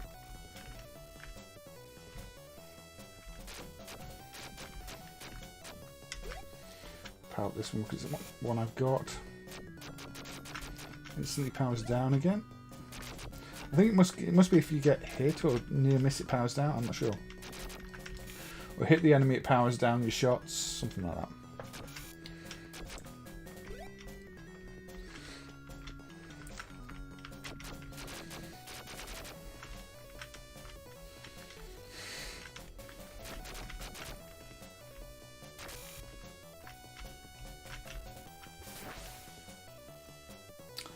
Oh well.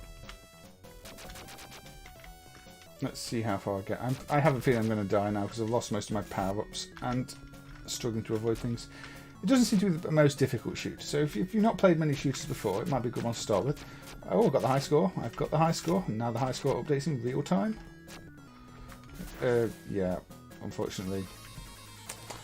That is game over again. So, Thunderbolt 2, apparently also known as Raiden 2, or Dian 2, is an overlooked, unlicensed Mega Drive game, or a Genesis game.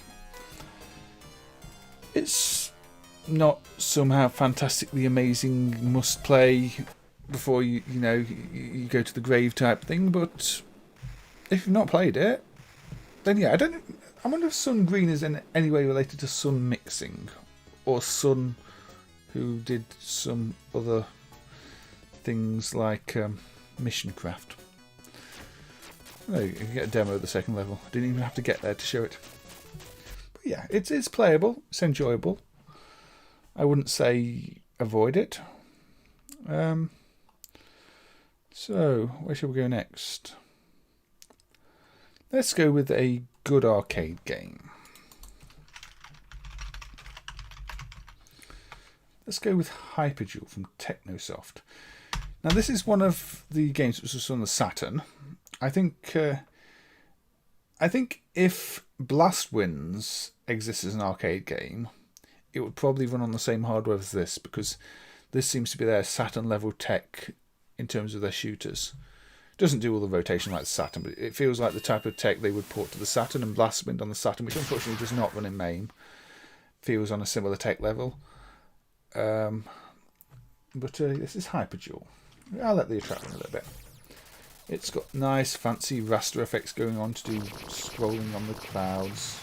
A bit like Tahhoo did with Metal Black.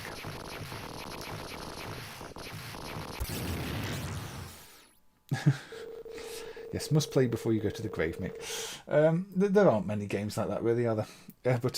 Yeah. You can see this is a very fancy looking game. Technosoft were good with shooters, Thunder Force and the like. But this is a step up from anything that could be on the Mega Drive.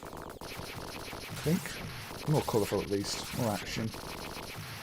Although Thunder Force 4 would sort of maybe try and disprove my theory, but I don't have Thunder Force 4 on the list for today.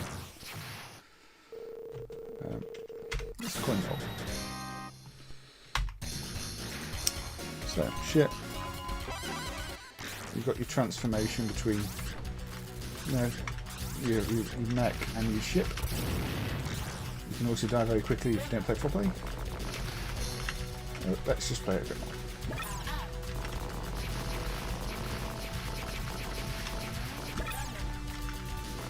My option, which is another mech thing surrounding. Or you can just hold fire. That's better. No tappy tappy tappy.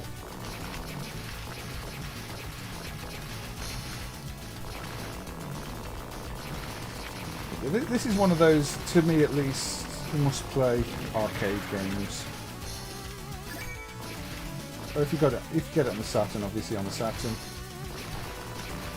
It's very stylish, lots of action, and it's Technosoft. It's a dual 68K, I believe, and the 68Ks do have to run in good sync, otherwise the game has issues.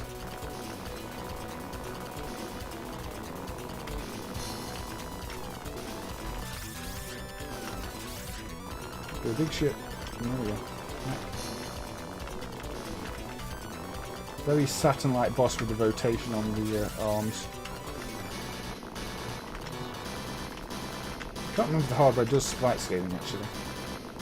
That might be fake, but very convincing either way. Big explosion. Oh, good point, Bob. I wasn't looking out for ninjas and sunglasses. I've got a little hope that it's just fine for me. This is where the wavy background starts. Look at that. It's like we know the hardware. We know how to do raster effects. Well, the top line is a little bit glitchy, but that might be a main thing. But, yeah. To be fair, there are other Metro games that use raster effects. Puzzly, of all things, uses them for the water, which I think might be a little bit glitchy in MAME 2. But, Metro hardware is not bad hardware in the right hands. This is a slightly newer chip than some of the other ones, but I think the other ones can pull off some good shooters when they want to, which they didn't always want to.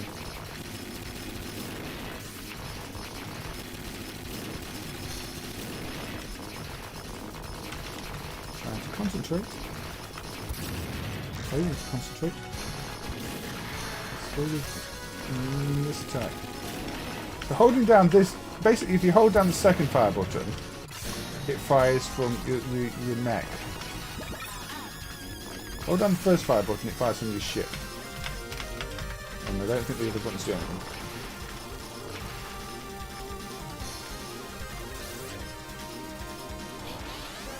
And that mechanic actually works well. I'm not been using it to its full effect. But if I want to hold down mech and fire from mech, do this. Ooh, fancy appearing. I do like it when bosses appear that way. You know, flicker around and come to a single position in the centre. I want to do that actually, the channel logo on the channel, but I couldn't get it to work very well with my video editing skills, or therefore, you know, lack of video editing skills. I'd assume it's avoid the crosshair, because that's probably a good thing to avoid.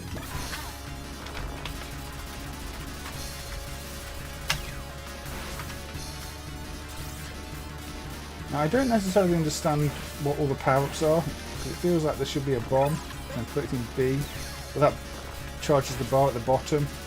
Oh, I think that's hold both buttons maybe, yeah. Hold both buttons maybe for that attack.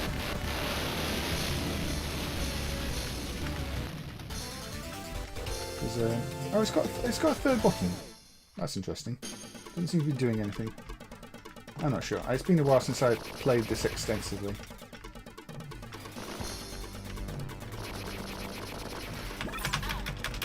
Yeah, third button doesn't directly do anything. Holding both buttons depletes the bar at the bottom. Unless that's a dip switch option. Oh, I don't know. Do not remember. Meanwhile, die. Less fancy effects here, but more enemies. Trade off, I'm assuming.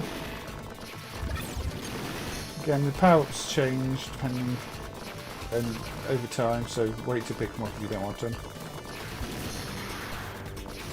Enemies moving in kind of R-type patterns, waving up and down. It's got danger warnings when things are coming from behind you, which is a good feature, because if things just, you know, spawn through you from behind, it leaves a bad taste in your mouth.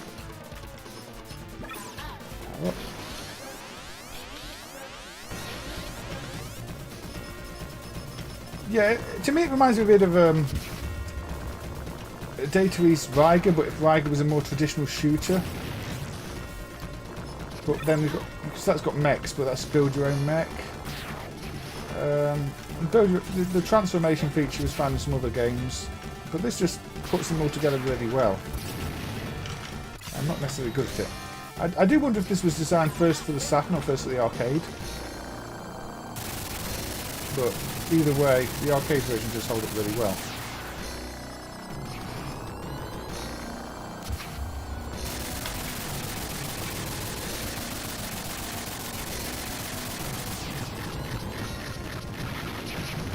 Strangely, the other game on this hardware is the Search for the Magical Error game, which is a Spot the Difference game with 2 panels. I call it Search for the Magical Error because there's an English title in the ROM that I think you can hack it to display, but there's no English version of that dumped.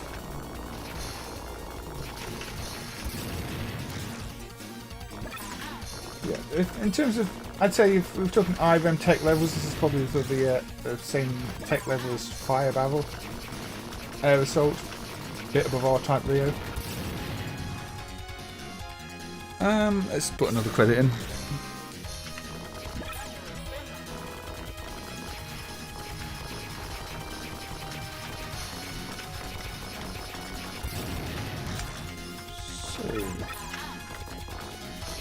Obviously I'm not playing this well, but you get the idea. After this credit, I'll probably move on.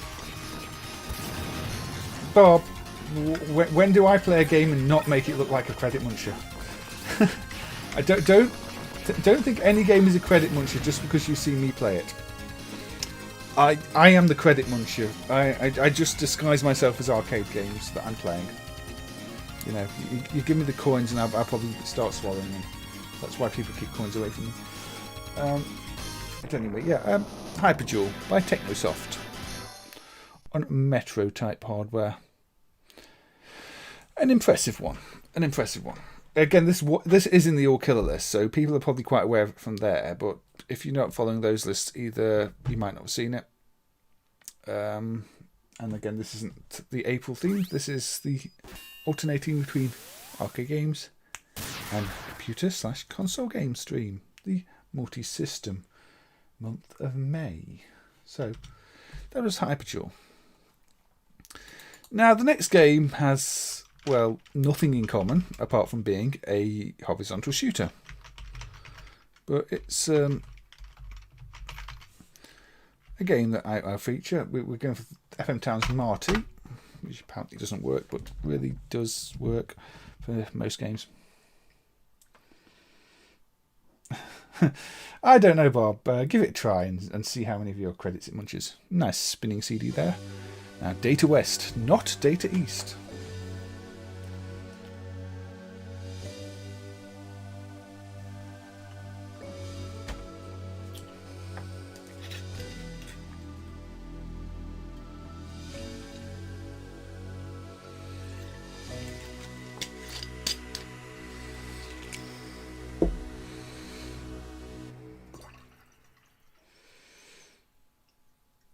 Okay.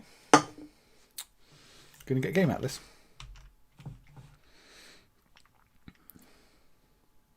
Now, I did play this one earlier and got absolutely nowhere.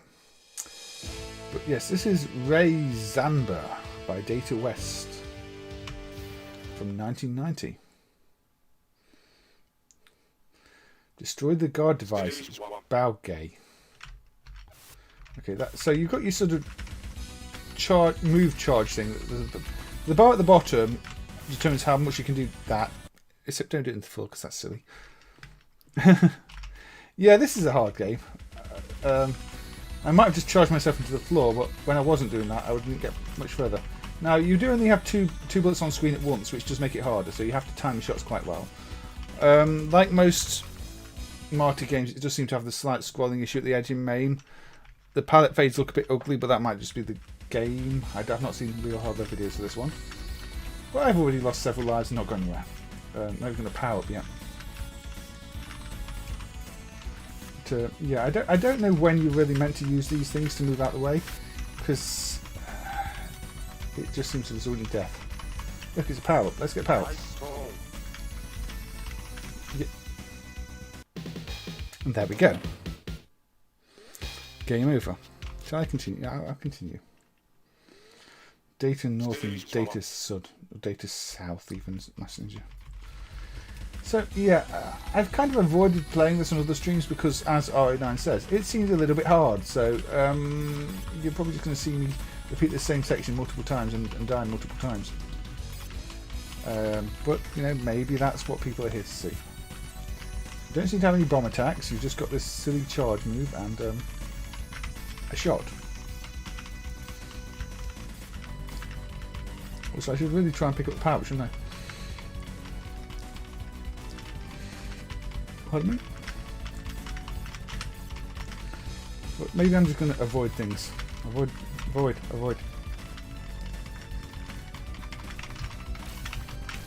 That was... It might explain the difficulty in RO9 if they're not really used to making shooters.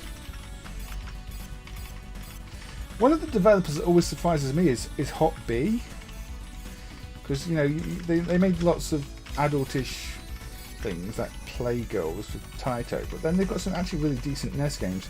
I meant to shoot that and get the power up, and I didn't. You're Spanglish, Master Ninja. That's okay.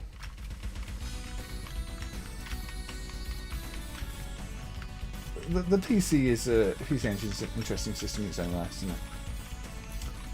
But, yes, this is the FM Towns original. Kind of, again, reminds me maybe more of Taito things like Metal Black or DataWest Act Fancer in terms of the apocalyptic theming. Is it Act Fancer? I'm thinking of that game. Maybe I'm thinking of that game. But this is more a traditional shooter. Nope, I crashed again. Hey T-Beta, thank you for joining, and I hope you enjoy watching me fail on level 1 of Rayxanber many times over, because that apparently is what's going to happen here. This is one of those cases where I should probably find some cheats. I mean, it's giving me tips for fighting the boss, which seem optimistic.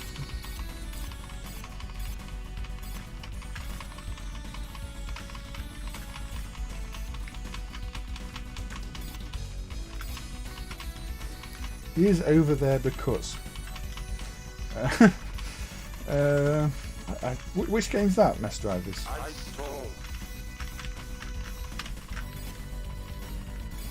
didn't know Hot B had much on the Sega systems.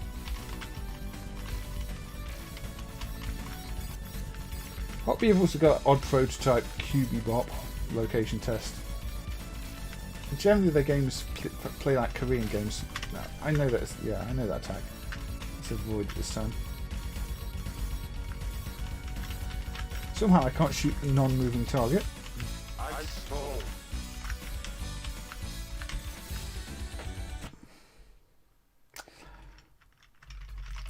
Where do I start?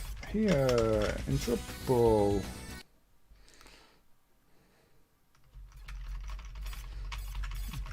I have to check that one out. Detonator Orgon. Not on this stream maybe, but in a future stream maybe.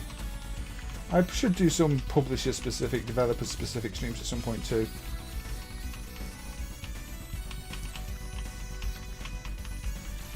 Not for this month, but where can I fit those in? Maybe just one-off specials. Oh, I got by a jumping spider this time. Where does continue put me? Is it the last checkpoint? Or is it the start of stage 1? It's going to be the start of stage 1. Start of stage 1. So, I assure you, this game does have other stages. They might emulate correctly in MAME. I have no idea because I can't get to them. And that's a common problem. That's why I thought the early emulation was quite bad, especially when MAME didn't have save states.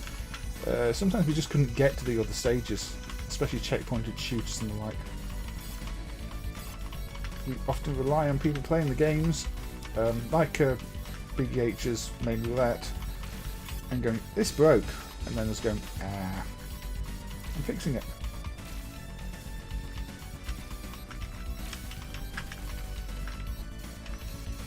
So, yeah, if you talk about hard shooters from Europe, you've got things like Project X instead for the Amiga, but again, can't stream the Amiga.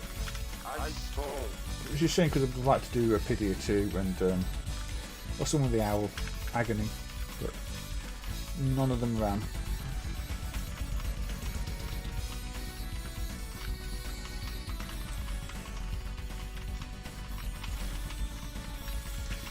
I was having a few problems from Game Boy ones to GBA ones, but we'll see how things go. For the most of what's left on my list for this stream, it's Master System and Mega Drive and a few NES. Oh, I've got a back attack.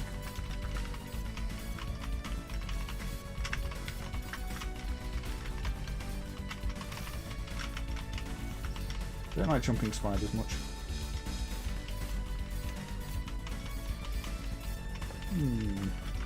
Oh, the bullets are really fast in this too. You made some cheats for this. I don't blame you, R09. Did you publish those cheats anywhere, or did you just keep them to yourself?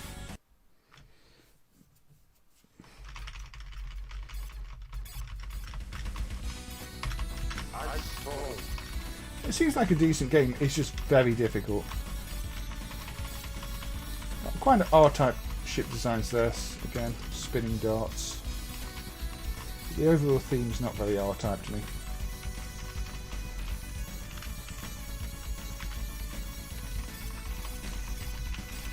Stay on here and blast some spiders. The red item was patterned. I thought the red item gave him the flame shot behind Johnny. But it seems to, I get the power. I get the red flame. That doesn't seem too powered down. Well, maybe, I don't know. Chat in the video seems to have stopped updating.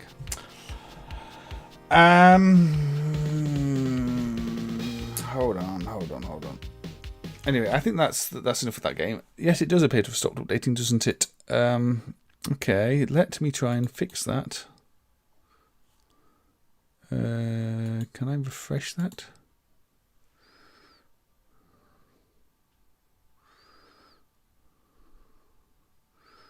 Can I hide the chat? Yes. Can I show the chat again?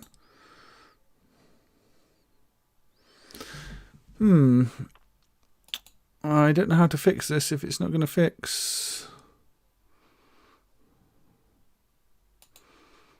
Nope. Refresh cache of current page. Maybe that'll do it. Is that better? I'm getting some new messages in there.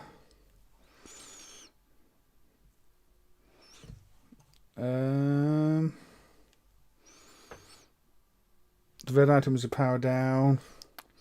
Okay, I think that's fixed that. So, yeah, probably a Streamlabs issue. Okay. So where next? Where next?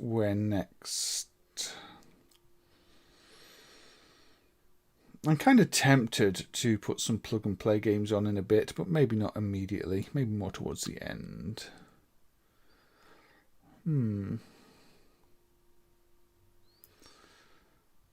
Let's go with one that is debatable as to whether it is a shooter or not. Psikyo's Soul Divide, the Sword of Darkness, from 97. Yeah, sometimes these things happen, Bob. It's all cloud-based systems and caches and internet and things I'm not a big fan of, but have to all work together to, give me some streamable platform. So this is one of Psikyo's less conventional games. And one, again, I have fond memories of emulating from working on the Psikyo SX-based platforms. Very nice intro. It's one of those with good quality art. It's kind of has a pre-rendered look, a digitized look in places, but it still works really well because the hardware is capable of it. And it's also got some really good hand-drawn art. But is it a shooter? A lot of people would say no, although it still ends up on a list of shooters, maybe because it was developed by Psikyo. If it was not developed by Psikyo, maybe it would not be on a list of shooters. I don't know. It has shooting. You see, it has shooting. But shooting is not the primary thing here. Anyway, let's coin it up. Let's start to play. Nobody with sunglasses. You look the coolest. Vogue. Yeah, they really do mess drivers. So it might be pre-rendered art for these soldiers, but the 24-bit palette really works for them. They look really good. And they use the hardware features as well, the animation on the tarmacs, the banking, all that. And they've got English translations as well for the most part, which you might not expect. You see, you've got your shots, which you can take out the smaller enemies with. But then you get these, and you've really got to use your sword. So it's kind of more flying beat 'em up with shooting. I suppose if you truly want to consider this to be a shoot 'em up, you have to start considering things like Narc to be shoot 'em ups. When they're belt scrollers. Multiple paths. Now, I think this game didn't do that well, and I think it was on the Saturn as well, and people were kind of mixed about it because it's not really what anybody expected. Scrolling funky jet. Yeah, kind of, Bob, kind of.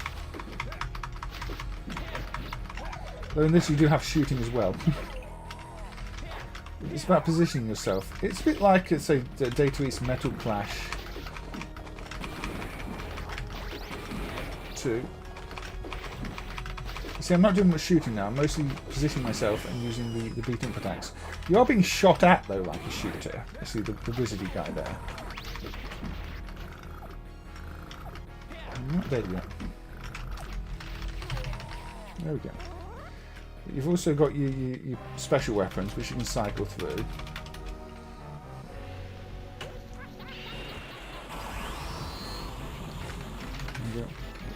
And you can use them by pressing both buttons. So I've frozen this with the freeze attack. Now the freeze attack, I can't reuse it again right now. I can't really use any attack right now because I can use that one because it doesn't require the full bar. The bar in the top corner, it shows you the attack and how much of the bar it's going to take up. Unless you've got enough charge, you can't use it. So I'm completely out of charge now, so I'm going to slash away at this. Or shoot it. Oh, insert a coin, because I didn't avoid bullets. Because I forgot you've got to avoid things too. So it is a mix of genres. It's a real mix of genres. The course selection kind of reminds me of Cave's Death Smiles too. That obviously came much later. But yeah, again, it just looks the part, and I don't always say that about this style of art. Quite often, the style of art just doesn't work at all. But here it does, at least to me.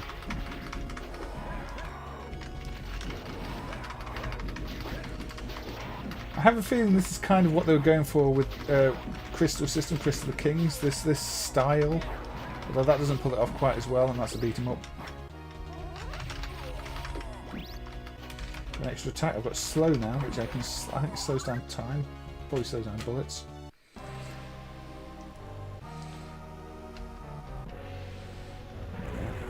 Palette effects, RGB fading. Good use of the hardware. So if I go this, yeah, this is like a sleep thing. It sent the dragon to sleep. Not slow time in this case, just slow sleep. I thought it might slow the attacks, but no. It's been a while since I played it. Thunder attack kit. Yeah, I brought the shoot 'em up Malmanian. I think this is one of the few examples of that genre. There are other games as I'd probably put in the same genre, but this is maybe the most famous example. You know when to use the different magics. Pick them up over time. You're collecting the magics as well as you go through the stages. In that sense, I guess the Gladiator, again, this beat 'em up did similar, where you pick up the special moves which come in handy in different places. Fire attack I'll use here. I can use that? Yeah. Now, again, this is one where I don't have a really good console analogue of it. So the next game I play, in terms of gameplay, is going to have nothing to do with this. But, we'll come to that in a minute.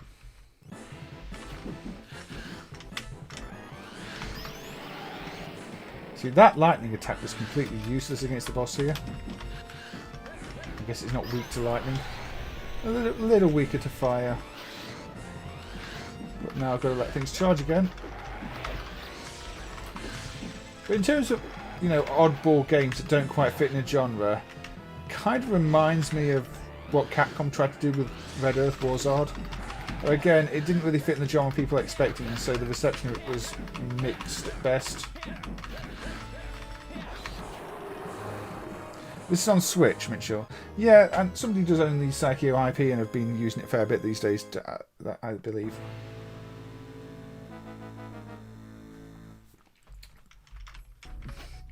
And the Switch has been getting a lot of arcade ports, the arcade archives and stuff. In fact, a lot of the recent retro reports in general are actually really good.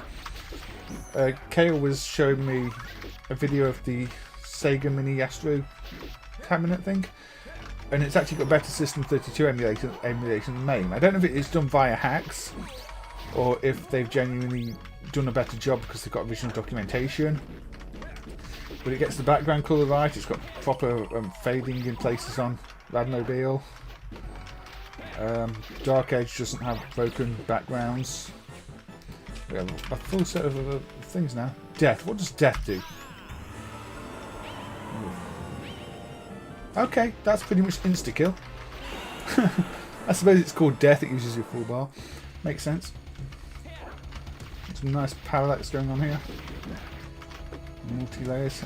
Now I've got practically no charge because I just used death. And it ate everything I had.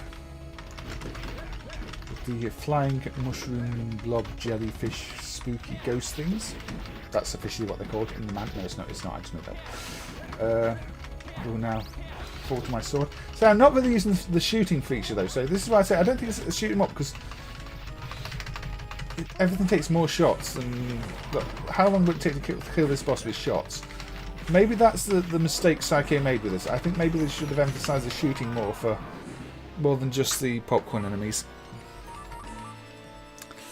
But yeah, Soul Divide, a game I will probably play on another stream. It doesn't quite fit here to me, but maybe it doesn't quite fit anywhere. That was the ultimate bad LSD trip, Vimana. Vimana is not a game I'll be playing today, unfortunately. Vimana. But I actually quite like this one. But yeah, it could be quite trippy. I agree. Not as trippy as, say, Snacks and Jackson. But anyway, what game was it going to follow this with? Ah yes, another Genesis game. Now, I'm playing this one just because it's also got Sol in the title. This is Sol-Deace or Sol-Deace from Wolf Team.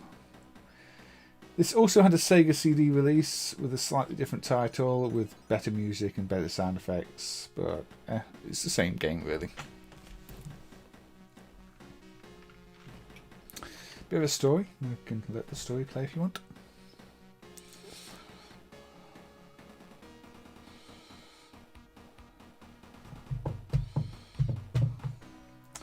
The story takes a while. Speed up the story.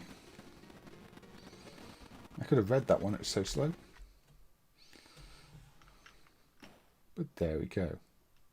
Quite a stylish title screen really, isn't it? Now, Wolf Team did some good games. Where does this one rank? Who knows? Let's find out. Shooter. Very Gradius-like attack patterns.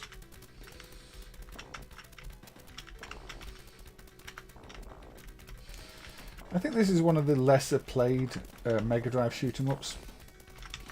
It's certainly not one I spent any real time with back in the day. Neither this nor the Sega CD version. But these crisscrossings, this is kind of a bit R-type Udio-y. Although it's not got the pod attacks, but the crisscross attack grid things are remind me of that. Some sprite limits going on there.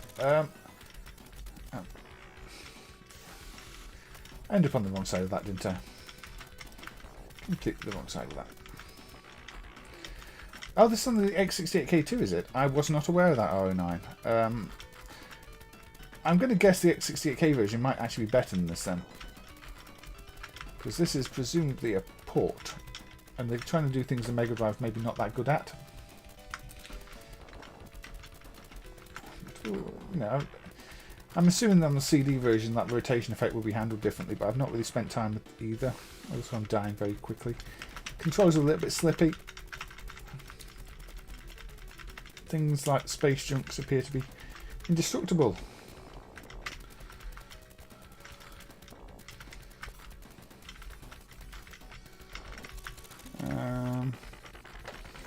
So space junk is stronger than the enemies. Space drunk? No. That's a spin-off of SNES Drunk's channel. It's probably not. It should be. Space Drunk, where only space shooters get played. Maybe I should start that channel. Bit of dead air here, isn't there?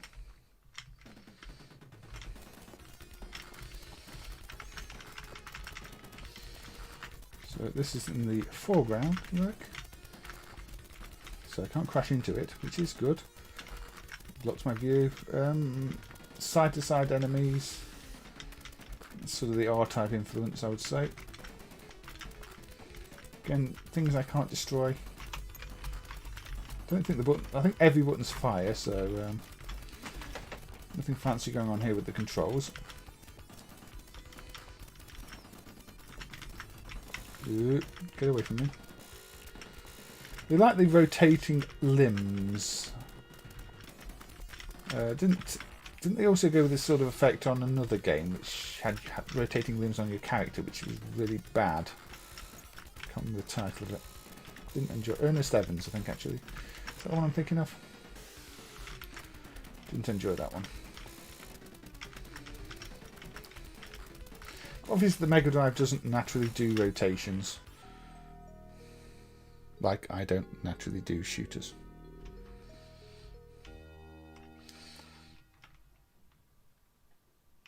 Oh, and that's it. Just straight back to the title screen. Okay, oh, we've got a continue option. Speed, middle, difficulty. There's no easy. Okay, continue. But where am I? Start level 1. As I thought it would be. Sol-Deace is the Sega CD version, Bob. Sol-Deace is the Mega Drive version. Why the name is changed, I don't know. But yeah, they're the same game, just different platforms.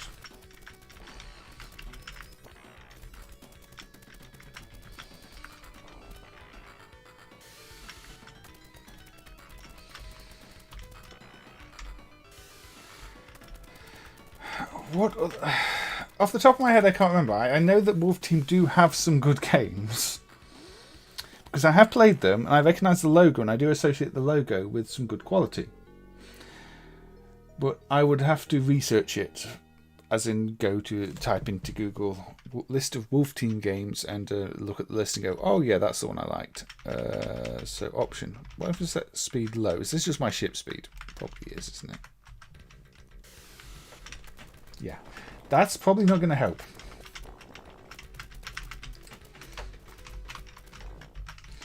Let's start explores. Okay, so you do get to aim your shots a little bit. If you move backwards and hold the fire, and forward move, hold the fire, it locks into that position. So you do have that, which is a good mechanic. So go backwards a little bit and hold the button. I've got a directed shot. Again, space junk I can't destroy. Grenada might well have been one of them with a Mano, actually. I do see that does seem to click with me. Grenada's one I was thinking of covering on the stream, but it didn't quite fit the stricter genre. But maybe for part 2 of the Shmups, I would consider Grenada. Grenada's kind of a cross between a shooter and Rally X. Mazy going around destroy targets, but it is a game I enjoyed.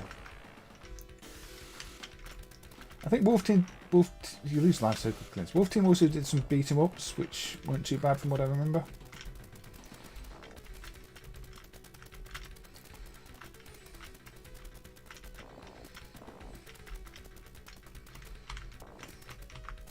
Got a bit of a wider shot going on.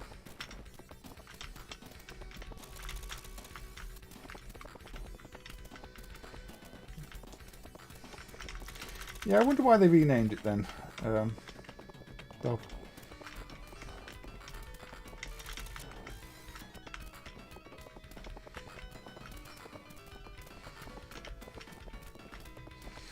yeah, I mean Mega CD FMV games, it'd be hard to call any of them good because the source material itself was not good.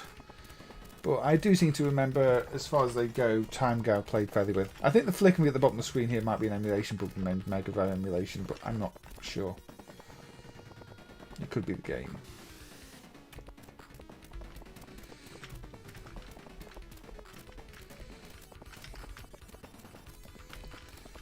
Subterranea. Yeah.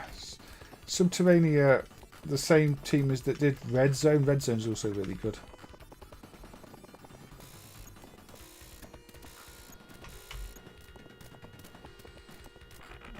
I wouldn't consider Subterranea a strictly shooter. It's more of a thrust type game with maze type levels and shooting elements. But it's definitely a good one.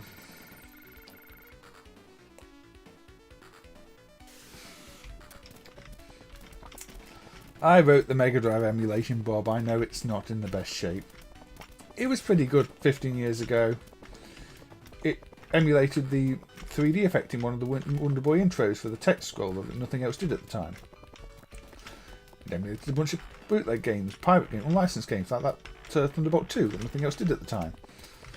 But these days, yeah, it's seen better days, but I can't bring myself to look at it personally to fix it because it's just too much of an investment. And probably a bit beyond my abilities. I can understand things at a certain level, but beyond that, needs different level of understanding. So maybe slow is a bit easy. Maybe slow does more than slow my shit down. I like the bosses have been indestructible parts here. Oh, got a power. Well, I had a power up. Had a power up being, you know, had. So I do like the way things are on legs. There's things rotating all over the place. It does look more like a game that should be on the Sega CD. So I think people might have been tricked into thinking the Sega CD could do more than it could do from some of these effects.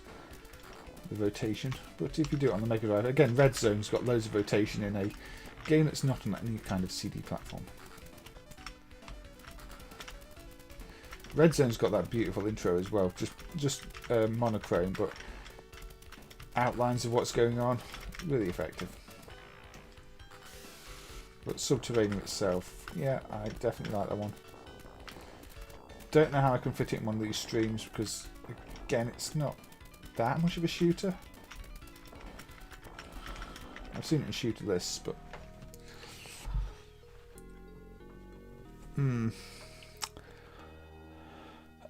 game over. Wolfchild. It doesn't really fit these streams, Mass Ninja, does it? Because it's a platform game, from what I remember. But I think it's one I'll have to have a look at. Again, maybe the Amiga versions want the one to play, but it's probably not going to run in MAME. So, yeah, this was Sol-Deace on the Genesis. I think it's pretty good. It's not one that gets talked about in the same light as some of the other Mega Drive shooters, but you know, I can't fault it. It plays well. You only got these shots, you're not got bombs or anything from what I could tell, but it was playing fine. I was doing quite well. Probably an underrated one. Now, let's go back to Korea for another arcade game. Pardon me. This is Turtle Ship. Now, this is by Philco, the Korean developer, who somehow managed to convince Sharp Image to license the game. I don't know anything about Sharp Image, but Sharp Image did license a couple of Korean games for the American market. They did... There's a rough Ranger version as well with the Sharp Image license, which looks more bootleggy than licensed, but I don't know. But yeah, this... I think the game code here is probably a hack of some of the Capcom stuff, because it kind of feels like it might be, but a very elaborate hack, maybe using segments of code rather than hacking the game, but it runs on sidearms cloned hardware. So what do we have going on here? So yes, it's for North America. Obviously the font is stolen from the Capcom game. It's one of the ways it was possible to identify this actually ran on bootleg Capcom hardware is some things like the font are obviously stolen. And the music's horrible. Let's turn it down a little bit. So yes, unfortunately, mankind is going to destruct by nuclear weapons, which had been used during Earth War something. I don't know. I don't care. Exclusive license. Yeah, I bet everybody's trying to get their hands on this one, weren't they? Gaming Helm. You got this attack, you got that attack, you got a bomb. Okay.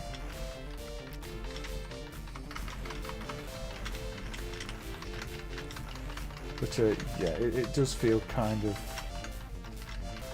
that engine that Capcom were using for sidearms, and what was the other game on the hardware?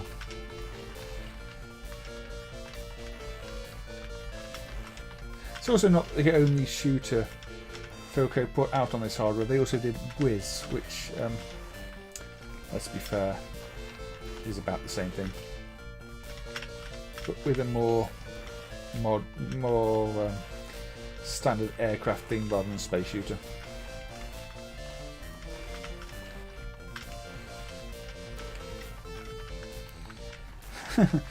Yeah, Philco's greatest game, The Destroy from Jail.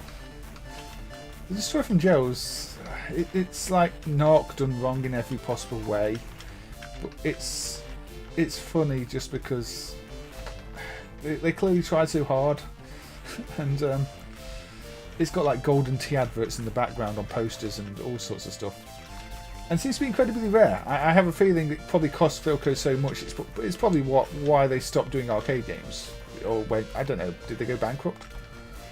But there's not much newer from Philco than The Destroy from Jail, and unfortunately the speech is still missing. It doesn't seem to use standard speech things, but it looks like it's probably ADPCM samples. So I don't know if a chip's just not been identified. I do need to look at that, because even if I'm hooking up to a chip that we can't see on the board, it's probably better than missing the speech. It's just a shame the game's got some obvious bugs in it. You know, I encountered them during my first playthrough. You destroy the two-part boss in the wrong order, and you get glitched out sprites of your player dying, and then you lose a life for no apparent reason. Hey look, here again we've got bullets moving at a different speed to everything else. Well, you know, not enemies this time, but bullets. It's strange. Yeah, so clearly a lot of effort was put into Destroyer. And then, was it ever finished? Was it ever released? I mean, it's a game we've hardly seen anything of. Yeah, MS drivers, this is basically what happens if you take some Capcom assets and hardware design, but don't really know how to make a game, and now it goes vertical.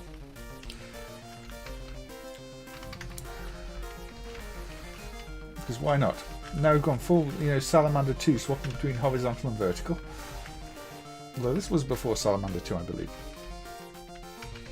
So maybe Terra Force, or was it Terra Cresta? Which one swaps between the two? I don't remember. Music doesn't fit at all. This is not shooting music, not even slightly. What did I hit? I don't know. Kind of not caring at the moment. That's not a good enemy pattern either. They're just jumping up and down.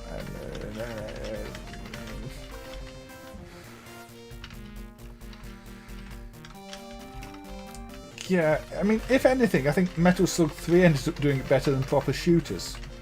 That's got various shooting sections.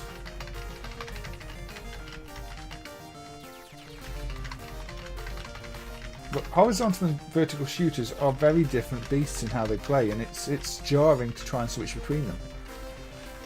You know, especially stage to stage. This one tries to play like a traditional horizontal, vertical shooter, even in the horizontal stages, but it doesn't really work.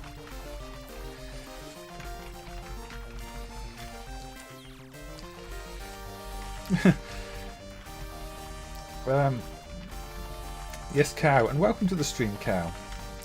Have you recovered from the Space Invaders 91 mutilation scenes, which I know were incredibly painful for you?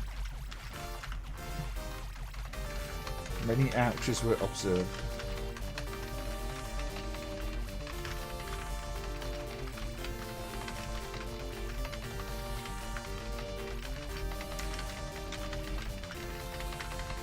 So, yeah, boss seems to be jumping all over the place. That wasn't a glitch in the stream, the boss did just jump from one place to another. It scrolls over the screen, just jumps, and there we go. Boss is dead. Now, just as this demo play, I think the demo play works. Is the demo play still broken in Salamander 2? I don't know. It's not one of those cases where there's a RAM mirror like 64th Street, where as soon as the RAM mirror was hooked up, the demo play worked.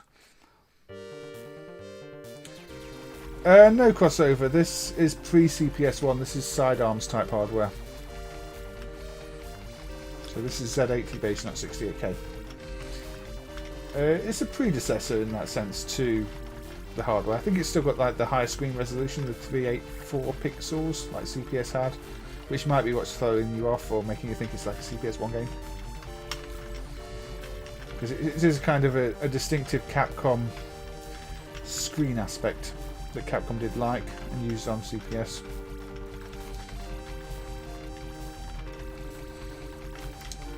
Bob, don't say that! I don't want Cow to hate me. Cow is a regular on these streams and a value member of the community. I don't want Cow to think I have something against cows. From the Protection MCU. Yeah, maybe it's copying something from RAM to somewhere else. I don't know. Konami Protection MCUs seem to not always be MCU-like. Well, you know, they don't seem to be ones that have data stored internally. They seem to be functional. Yeah,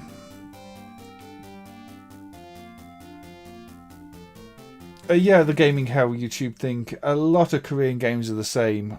In this case, I think they're using original code from the Capcom games because, you know, the font's stolen, the hardware's cloned, mix things up a bit, and try and make a game out of it. It's not the worst Philco game. They also did like Snapper, which is just a snake thing, and it's like, oh, I don't want to play this. But yes, Turtle Ship. So, what we're going to play next? We're going to play Turtle Ship.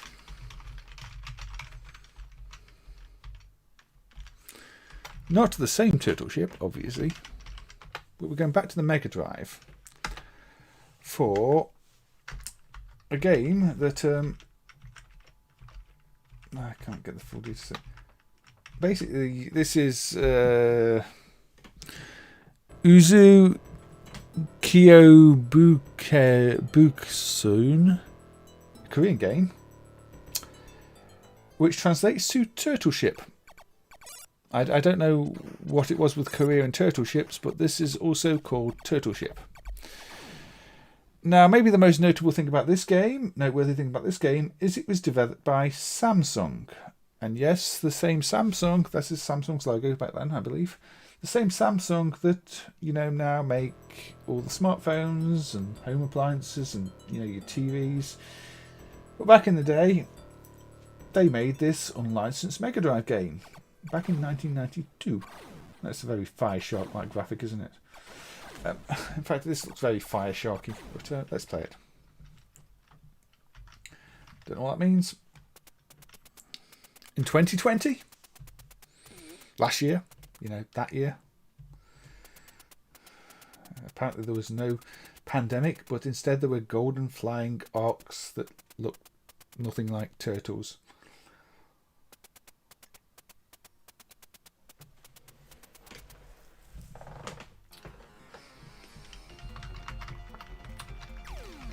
The bomb. In fact, this seems very Fireshark. The bomb animation seems very Fireshark too. But this is one of those games where you go, that was Samsung. Samsung did that, and now Samsung are this. It's maybe not a noteworthy game in its own right, but it's just one of those history of this company things. Oh look, lizards with heads on. Well, they look like faces, but they're actually quite creepy, aren't they? Yeah, you have oars, but I don't know how ores really help you in space. Your live counter looks more like an actual ship with sails on. But I am now wondering if this is some sort of elaborate hack of Fireshark. I might have to check that out.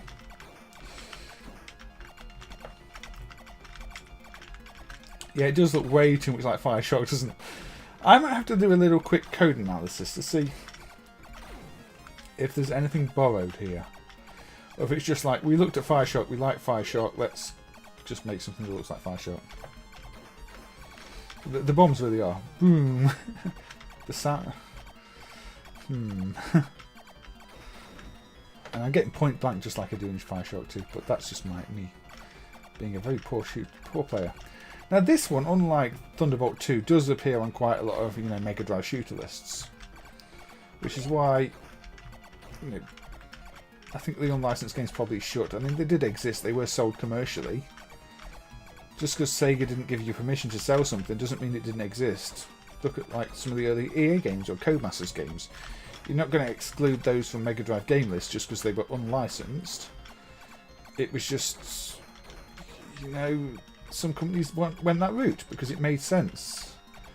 Paying Sega just so you could release a game is a nonsense business idea. It's the standard idea. It's the standard way things work these days, but it didn't really make much sense. It doesn't make much sense now, but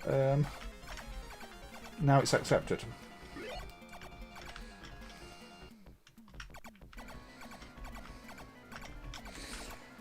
Well, it's got its own themes. It's got its own graphics. It might be a unique piece of code. It might just be a complete rip-off.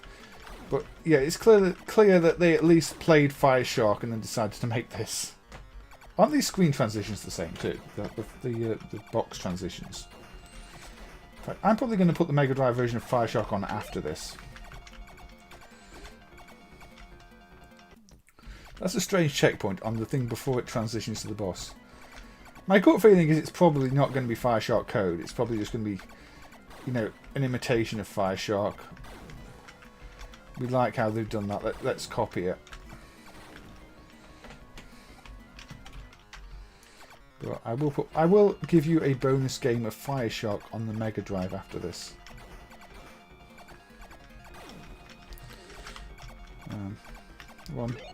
2 hours 40 minutes. That means if I'm going to use your stream times, there are about 20 minutes remaining. I'd probably covered about a third of the games I was going to cover. But,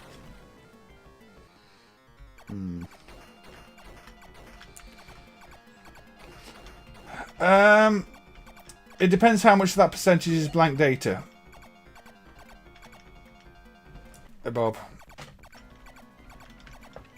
Otherwise, if it's excluding blank data, if we're starting to get to the 40% mark, it gets very suspicious. Because that means the code's probably the same, the data's changed. Maybe even 30%. But you've got to exclude the blank data, because if half the ROM is blank data, all those, 0 bytes are going to match. So, chop off the first part of the ROM, the code part, and then compare it. And if it's still a high match, then yeah, it's probably a hack. I mean, I'm quite used to seeing that because I've emulated so many career games that are just hacks that were sold as their own thing. But some of them disassembled and reassembled the game code, so all the offsets changed, and they don't. ROM compare won't pick that up. Which is why it's not always as easy as you think it might be. Does that make sense? It's not always as easy as you think it might be. I mean, there are some odd cases anyway. The Recreative Franco Pac-Man clone, for example, all the code is offset compared to any original Pac-Man version, and it's got the traditional Spanish thing where the credits are different between the coin slots, always. But Recreativo Franco bootlegged everything, so I can't think it's an original set. Unless Namco really gave them permission to do it. Which they might have done. You've got odd cases like the Sedan version of Fozon, which actually is translated into Italian. when the only other version is Japanese. And that does appear to be an original set for Sidam, but it's very difficult to know these things. But yeah, this was Samsung's Turtle Ship for the Mega Drive, an unlicensed Mega Drive game for Korea. Now, just because I am now curious, pardon me, this is Fireshock. Start options. There were two things before.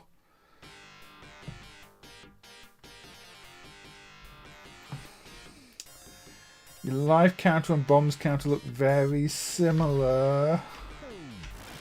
Bomb looks similar. Your shot's a bit faster.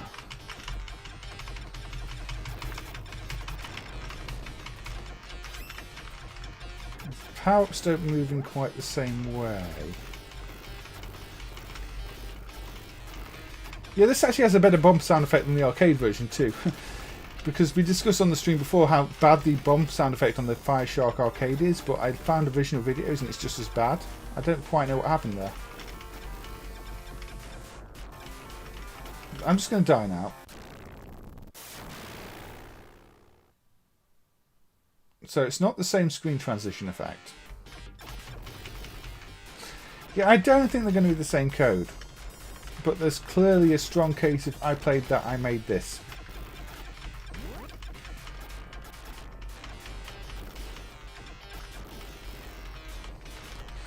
Yeah, that's probably the blank data, Bob. I don't think they're the same code base. I just think it's a case of they liked Fireshark and they wanted to make their own version of Fireshark and give it its own theme. This just immediately feels better to play. The bullets are more manageable. But visually, I mean, especially that attract mode stage we saw when playing, when I booted up the other game, was very similar in theme. So I think it's a case of them imitating the art rather than stealing the art. But yeah, it's curious. And again, these things are interesting to study, but I'm pretty sure it's an original piece of code with the Samsung Space Turtle Ship, or whatever the Korean name was, which I can't remember. Back to arcades.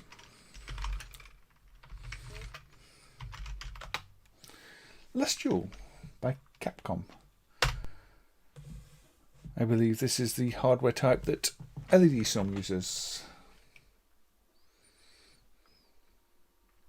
You demand a full dissertation on the subject, Thomas. Also, welcome, Thomas. If you commented earlier, I missed it, but it's good to see you here. Now, this is another pre-CPS Capcom game. This is a 68K Z8T. Again, 384 resolution. Very Capcom. Last Duel.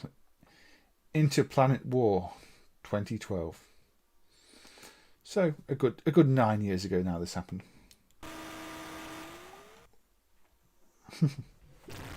Mess no longer exists, Cal.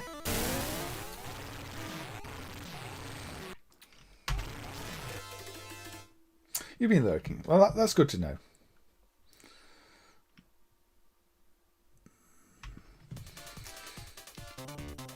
There are some great FM soundtracks for Mana, including the Mana. But this is a vertical game with environmental hazards like these. I can't go past those, which is kind of unusual. It almost has that feel of the prototype LED Storms. You've got your weapons, you've got your road, but this is its own game. Also, pits. You can jump and you can fall off the track and fall down pits. Again, maybe this is one of the reasons LED Storm evolved as it did. Maybe initially it was felt to be too close to this, because the prototype version of LED Storm with firing almost feels like an evolution of this rather than its own game.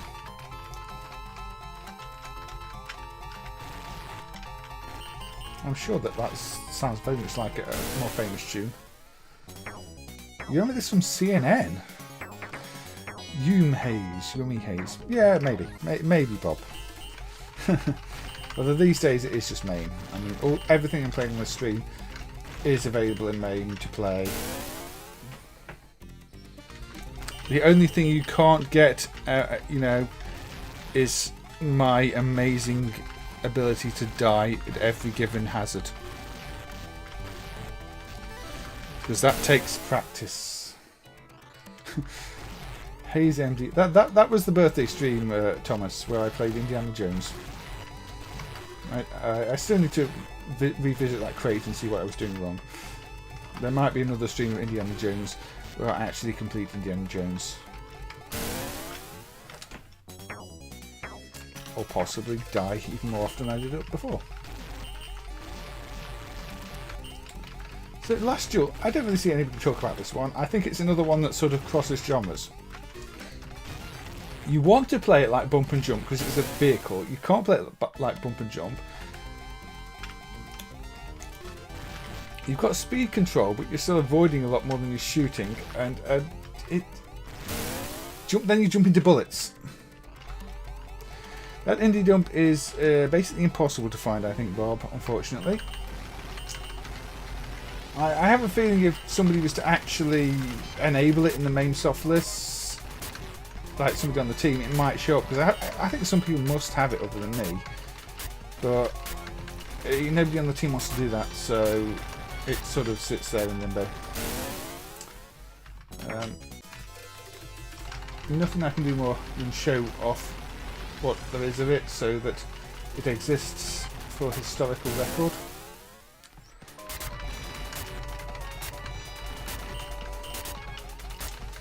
Imagine a multiple arcade machine emulator emulating a home console. It happened a long time before anybody really realised.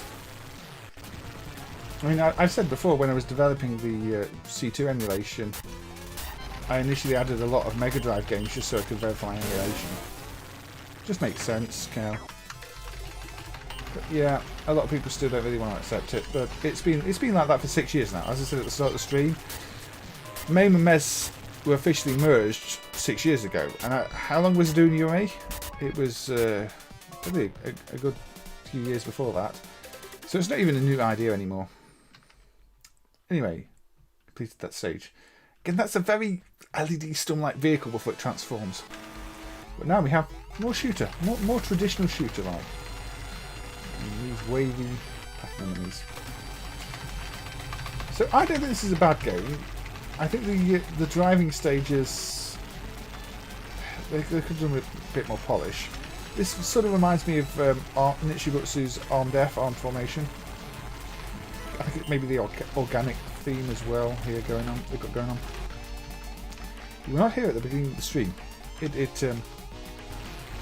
I think my overly wordy description of the stream is a bit too camp. But it's one of the things I sort of want to put across with the May streams is, yeah, we have been doing non-arcade stuff officially in MAME for 6 years now. It was about May 22nd, the version with Messenger Invasion came out in 2015, and there were all the UMA builds before that. It's been a while. It is normal now. It's accepted, and it's really helped actually. There's been so much progress from people who otherwise wouldn't have been interested in arcade systems as a result of them being attracted to the project because we're doing non-arcade stuff. I think this could have done with some parallax on the background there. This is one of those backgrounds that's like, why is there no parallax? Where's the line scroll effect? But there really isn't.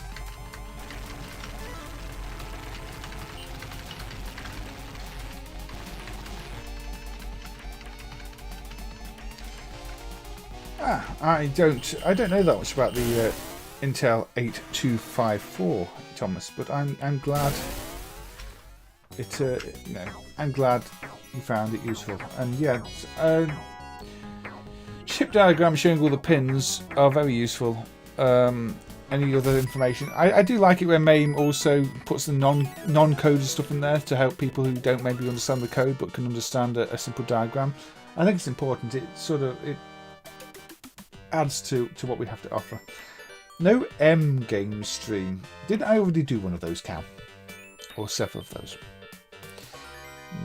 This is multi-system, May, though. Or multi-platform. I wasn't sure if to call it multi-system or multi-platform, but I went multi-system.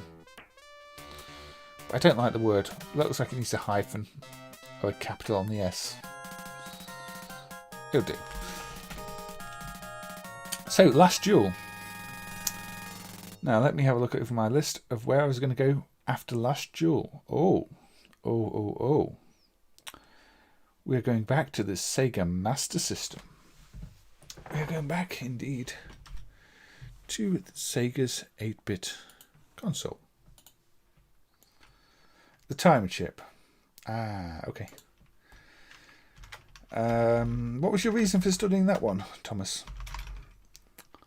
It's not what I say. I've really not done much with the PC-based systems.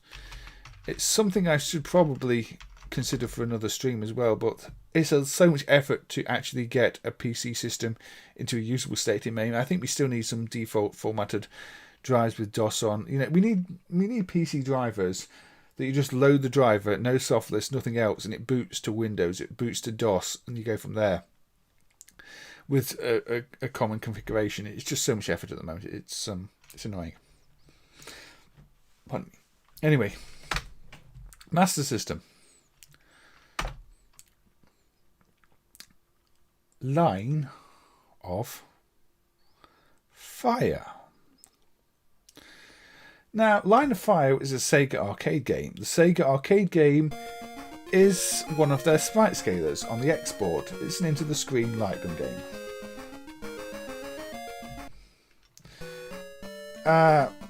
See, I wanted to like mess back in the day, but I struggled with the context switching. Maybe it's some ADHD autism type thing, but I couldn't deal with it. But as soon as they were integrated properly, I did a lot more work on the MES side and found it much easier. Right, that makes sense then. I'm glad MAME is helping you for that then, Thomas.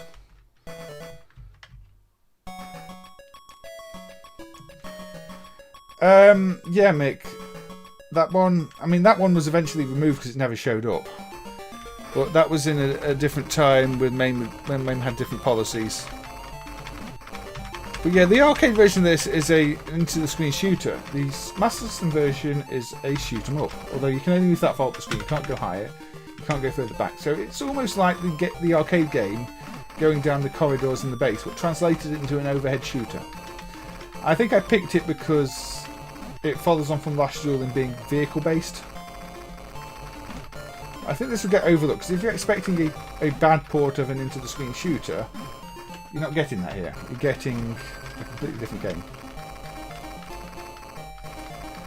But yeah, I think the game you're talking about, Mick, is maybe on the list for this stream, or maybe I crossed it off because I couldn't pair it with anything.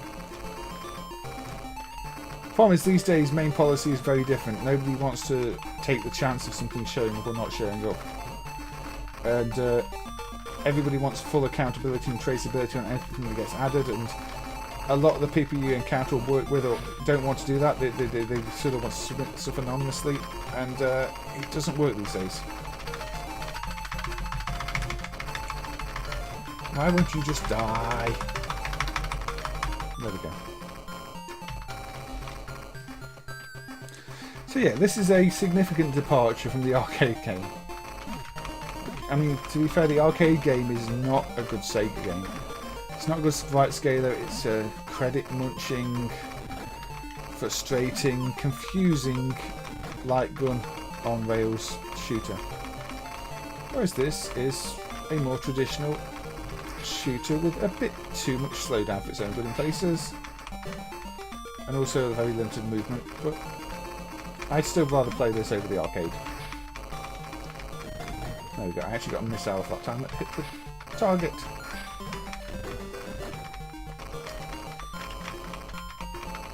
Not perfect by any means, but one thing I really appreciated with Sega at this point is they were willing to adapt their arcade games to work on the platforms.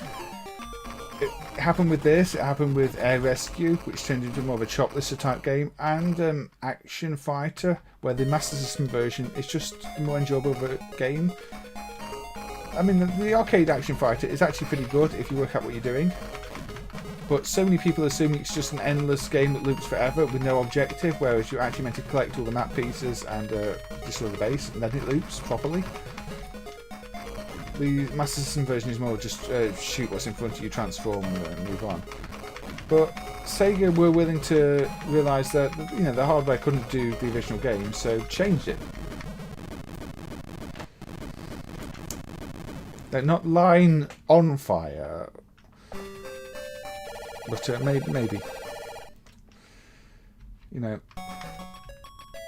Maybe somebody realised that illegal drugs were incredibly flammable and got an extra burning sensation if they set them on fire. But, that's not family friendly, so couldn't be included in the game. I think I was meant to do something else there, because I think I fell in the water. Obviously this is no Commando, no Jackal, but it's a competent enough shooter.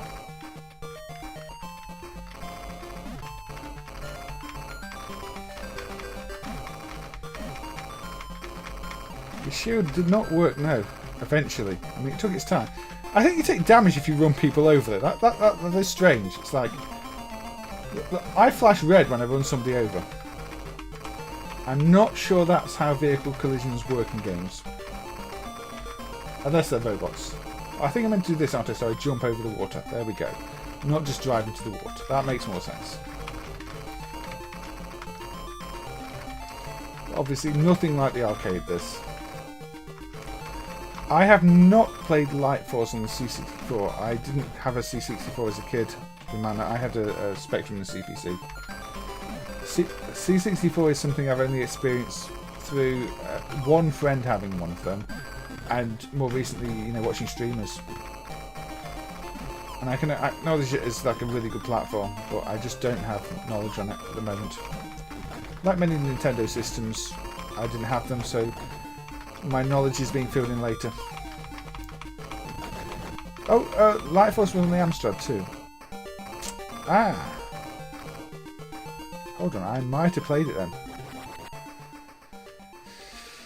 Actually, was it on the Spectrum as well? Was it one of those Spectrum games that actually end up avoiding colour clashing in a very clever way? That now makes me... yeah, I think I played Light Force on the Spectrum. It's got a very big hurdle-like sprite, hasn't it? Looks like you're playing an Olympic hurdle that can shoot things.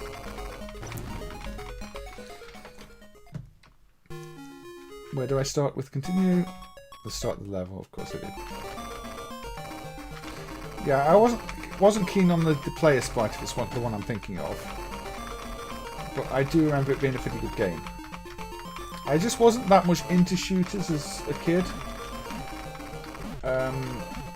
I don't like the European shooter design that much.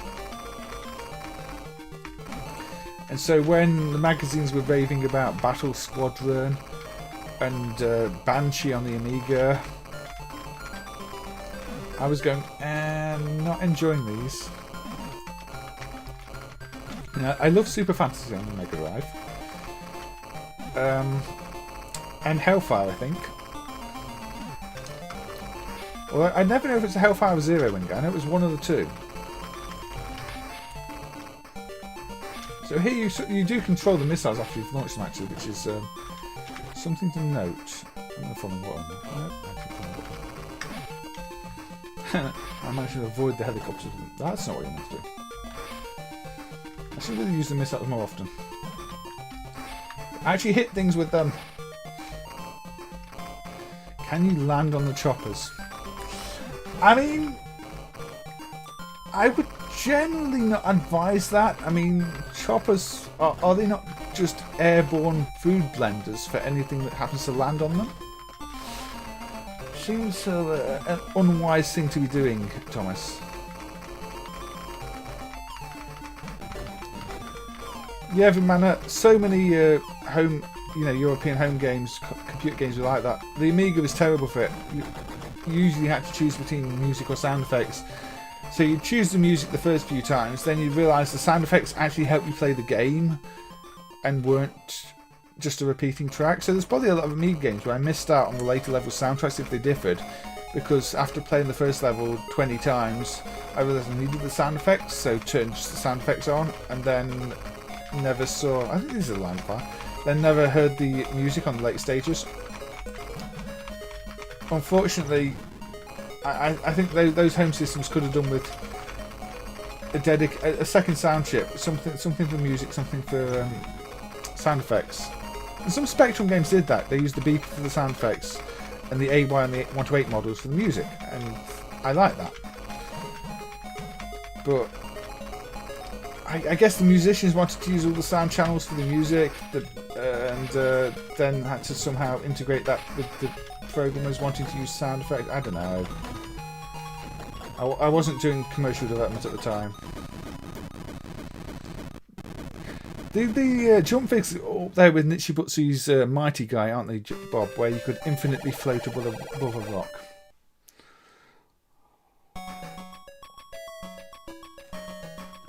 River, watch out for whirlpools. Change your vehicle. Yeah, I never played this one back in the day either, but this is not too bad. It's not perfect, but it's enjoyable. It's different. It's far better than the arcade Latinify that I really can't stand, even though technically the arcade version is far better. This is more fun. And again, if I do another stream where I'm looking at arcade games and their home counterparts and how they differed. Counterports? I like the word counterport. I'm going to say counterport as a word, not me mispronouncing counterpart. Lots of bridges, and this seems to become more important at this point. My life is down to 1 bar. And no bars.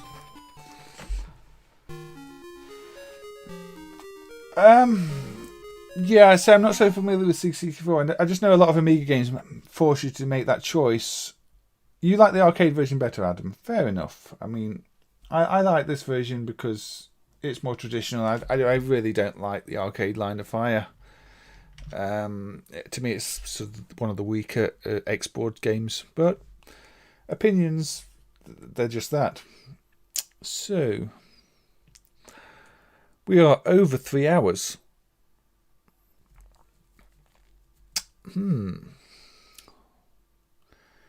Shall I do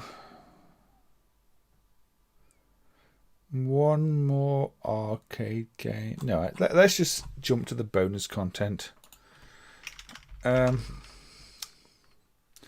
and plays. Yay. So this is the Wicked Joystick, or ABL Joystick 14-in-1, which is by ABL. It's from probably the mid-2000s. The games appear to be Jungle Tack based. It's on the sort of NES clone SH6578 hardware. It doesn't work because some of the games in the compilation do not play properly, but the ones I'm going to play do play properly. And this is something I randomly bought on eBay, and then found quite a few of the games in it aren't in any other compilation. You've got quite a few shooters in here. So, shall we start with the first one? I think some of these are hacks, which might be why they're not other things, because Jungle Tack did try to clean up their act. Let's go with Space War. Plug and play, Hayes. Yeah, so we've got to hammer the fire button here, unfortunately.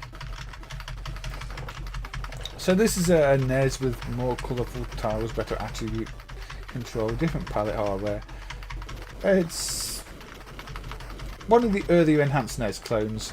The hardware is from 1997 apparently, but the plug and play seem to be from mid-2000s.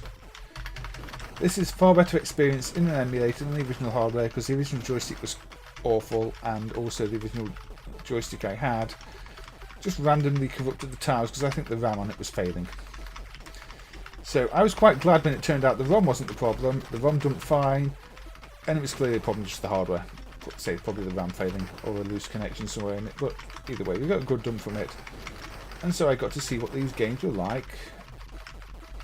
in emulation. I was just expecting this to be a VT-based platform, but no, it's one of the SH6578 platforms, which is a bit different.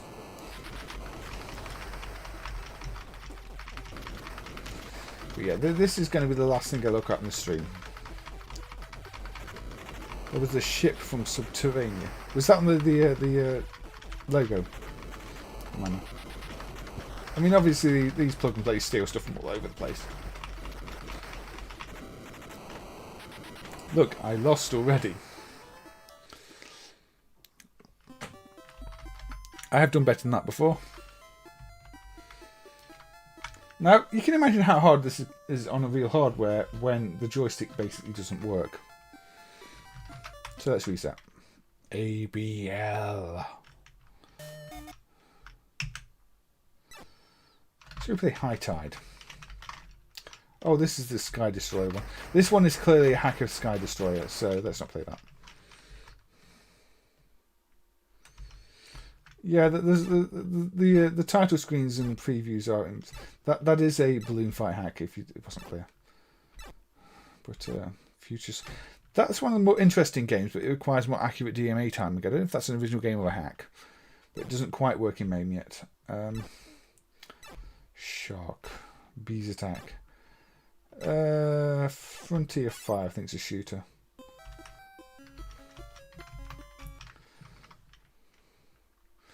Why emulate a plug and play when you can just play the real thing? Have you tried playing the real plug and plays, Adam? They really don't work very well anymore. Most of them are failing, most of them are breaking, most of them are dying. So these are kind of important parts of our history for their own reasons. And to be fair, in the the 20 plus years I've worked on MAME, some of the most enjoyable stuff I've done has been working on these, uncovering them, showing what they were, because I think if I hadn't bought this joystick and sent it off to Sean to get it dumped, it's possible it would have just ended up being lost of time, and that I don't want to see that. So I'm fascinated by it. Might not be the most playable or enjoyable game, but it's not just about the games. It's about, they exist, about the history, about the products, about what was viable to the market.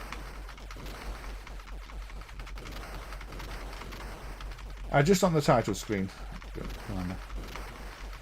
Yeah, I've never compared it. I'll have to compare that off stream. I don't always look at where the art comes from on these things. I sort of just assume it's all stolen from somewhere. This is obviously a lot easier.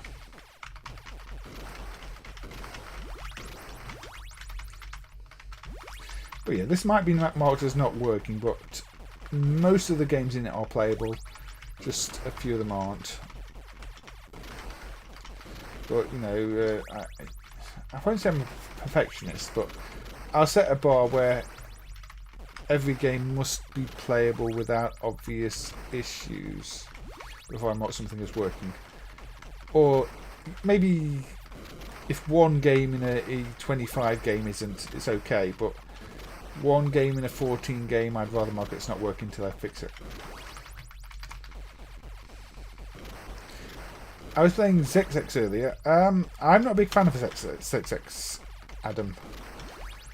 I think it's style over substance.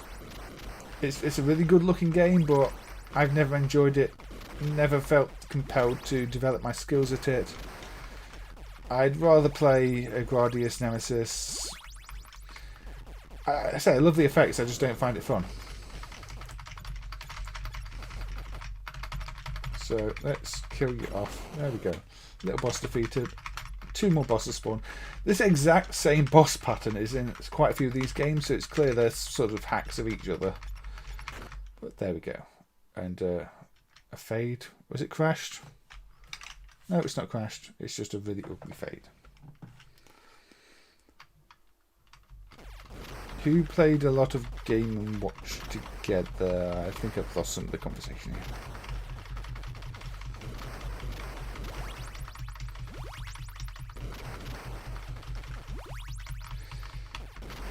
Game & Watchers are good. Anyway, that was that game in this compilation. Let's have a look at another one, because, why not?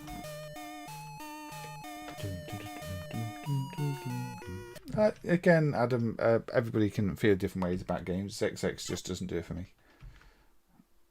Hurricane.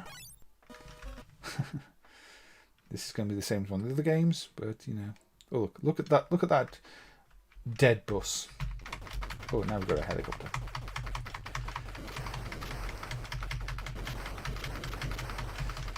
A little robot fired me. In terms of the plug and plays I've seen and played, had the joystick on this original not been total garbage and there being a RAM fault with it, I think this would have actually been quite enjoyable to own. If I'd been a kid and not known better in the 2000s, I could have played this and enjoyed it. And I'm sure some people have really fond memories of this if they did grow up with it. And again, that's one reason to emulate this thing. Oh, I've got the secondary shot here too. I keep forgetting about it because this is very ZV like that. Yeah, bomb you. I can't bomb that. Rock me like a hurricane. I know the song. I can't sing, so I'm not going to try and sing.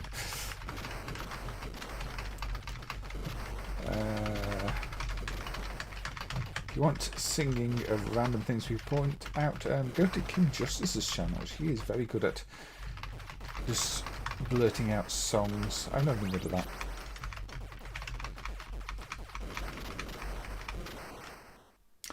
So anyway, 3 hours 15 minutes into the stream. I think I'll quit this. Now I could play more plug and play games. I won't play more plug and play games. Not today. I'll save them for other streams because, you know, we've got a few scenario ones and the like, but we'll leave it for there. I'm going to say the stream is over now. So thank you to everybody who's joined. Thank you to everybody who's joined, you know, chatted. Thank you obviously to Ryan early who made a donation towards the costs and the drinks and everything else. It's been good. I've enjoyed talking to people, and I hope you've found some games you might not have been aware of. I've tried to cover slightly more obscure things like Thunderbolt on the Mega Drive, mixed in with all the arcade games, because I think this is one of the really enjoyable things about MAME these days is you can explore outside of what you might be familiar with. You can look at games you might not have known. The Master System Flight of Pigarus, I can't remember the full title. Something like that. That's a really good one. The CPC game, Red Sunset. Again, they're ones that are worth exploring, worth checking out. And yeah, Bob, this is the idea I'm going to be trying for the future streams. Obviously, I'm going to stick with ones that I know MAME does a fairly good job of, which, say, means excludes Amiga and Atari ST, unfortunately. But there's plenty more to cover, plenty of different systems. So I'm hoping that if you enjoyed this one, you will enjoy the future ones. So I look forward to seeing you again, as with everybody else who has been here, and it's been good. I really enjoy having people to chat to, and people that can throw in little facts and little comments and opinions. I mean, you see, we've got Adam there saying that he really likes Xexex, and I don't, and that is fine. It's always good to hear opinions, even if they're ones that might not be the same as mine. So, all right, man, that's good to know. It's always good to have new people as well too. This tends to be what I do. I'll try and look at games. I'm not good at playing them. I love the fact your message gets a spam detector, Thomas. But yes, don't forget to like and subscribe, or just try to tune in if you see me streaming. I don't know. Take care, and I'll see you all soon, I hope. So good night, goodbye, take care, sleep well if it's late where you are, like it kind of is getting here, or if it's early, enjoy the rest of the day. If you're still up at 3 a.m, I don't know what to say, but anyway, take care, and thanks Santeri, and thanks Mick, thanks Kevin, thanks Vimana, and okay, I'm not going to go through everybody because that'll take a while, but take care and good night.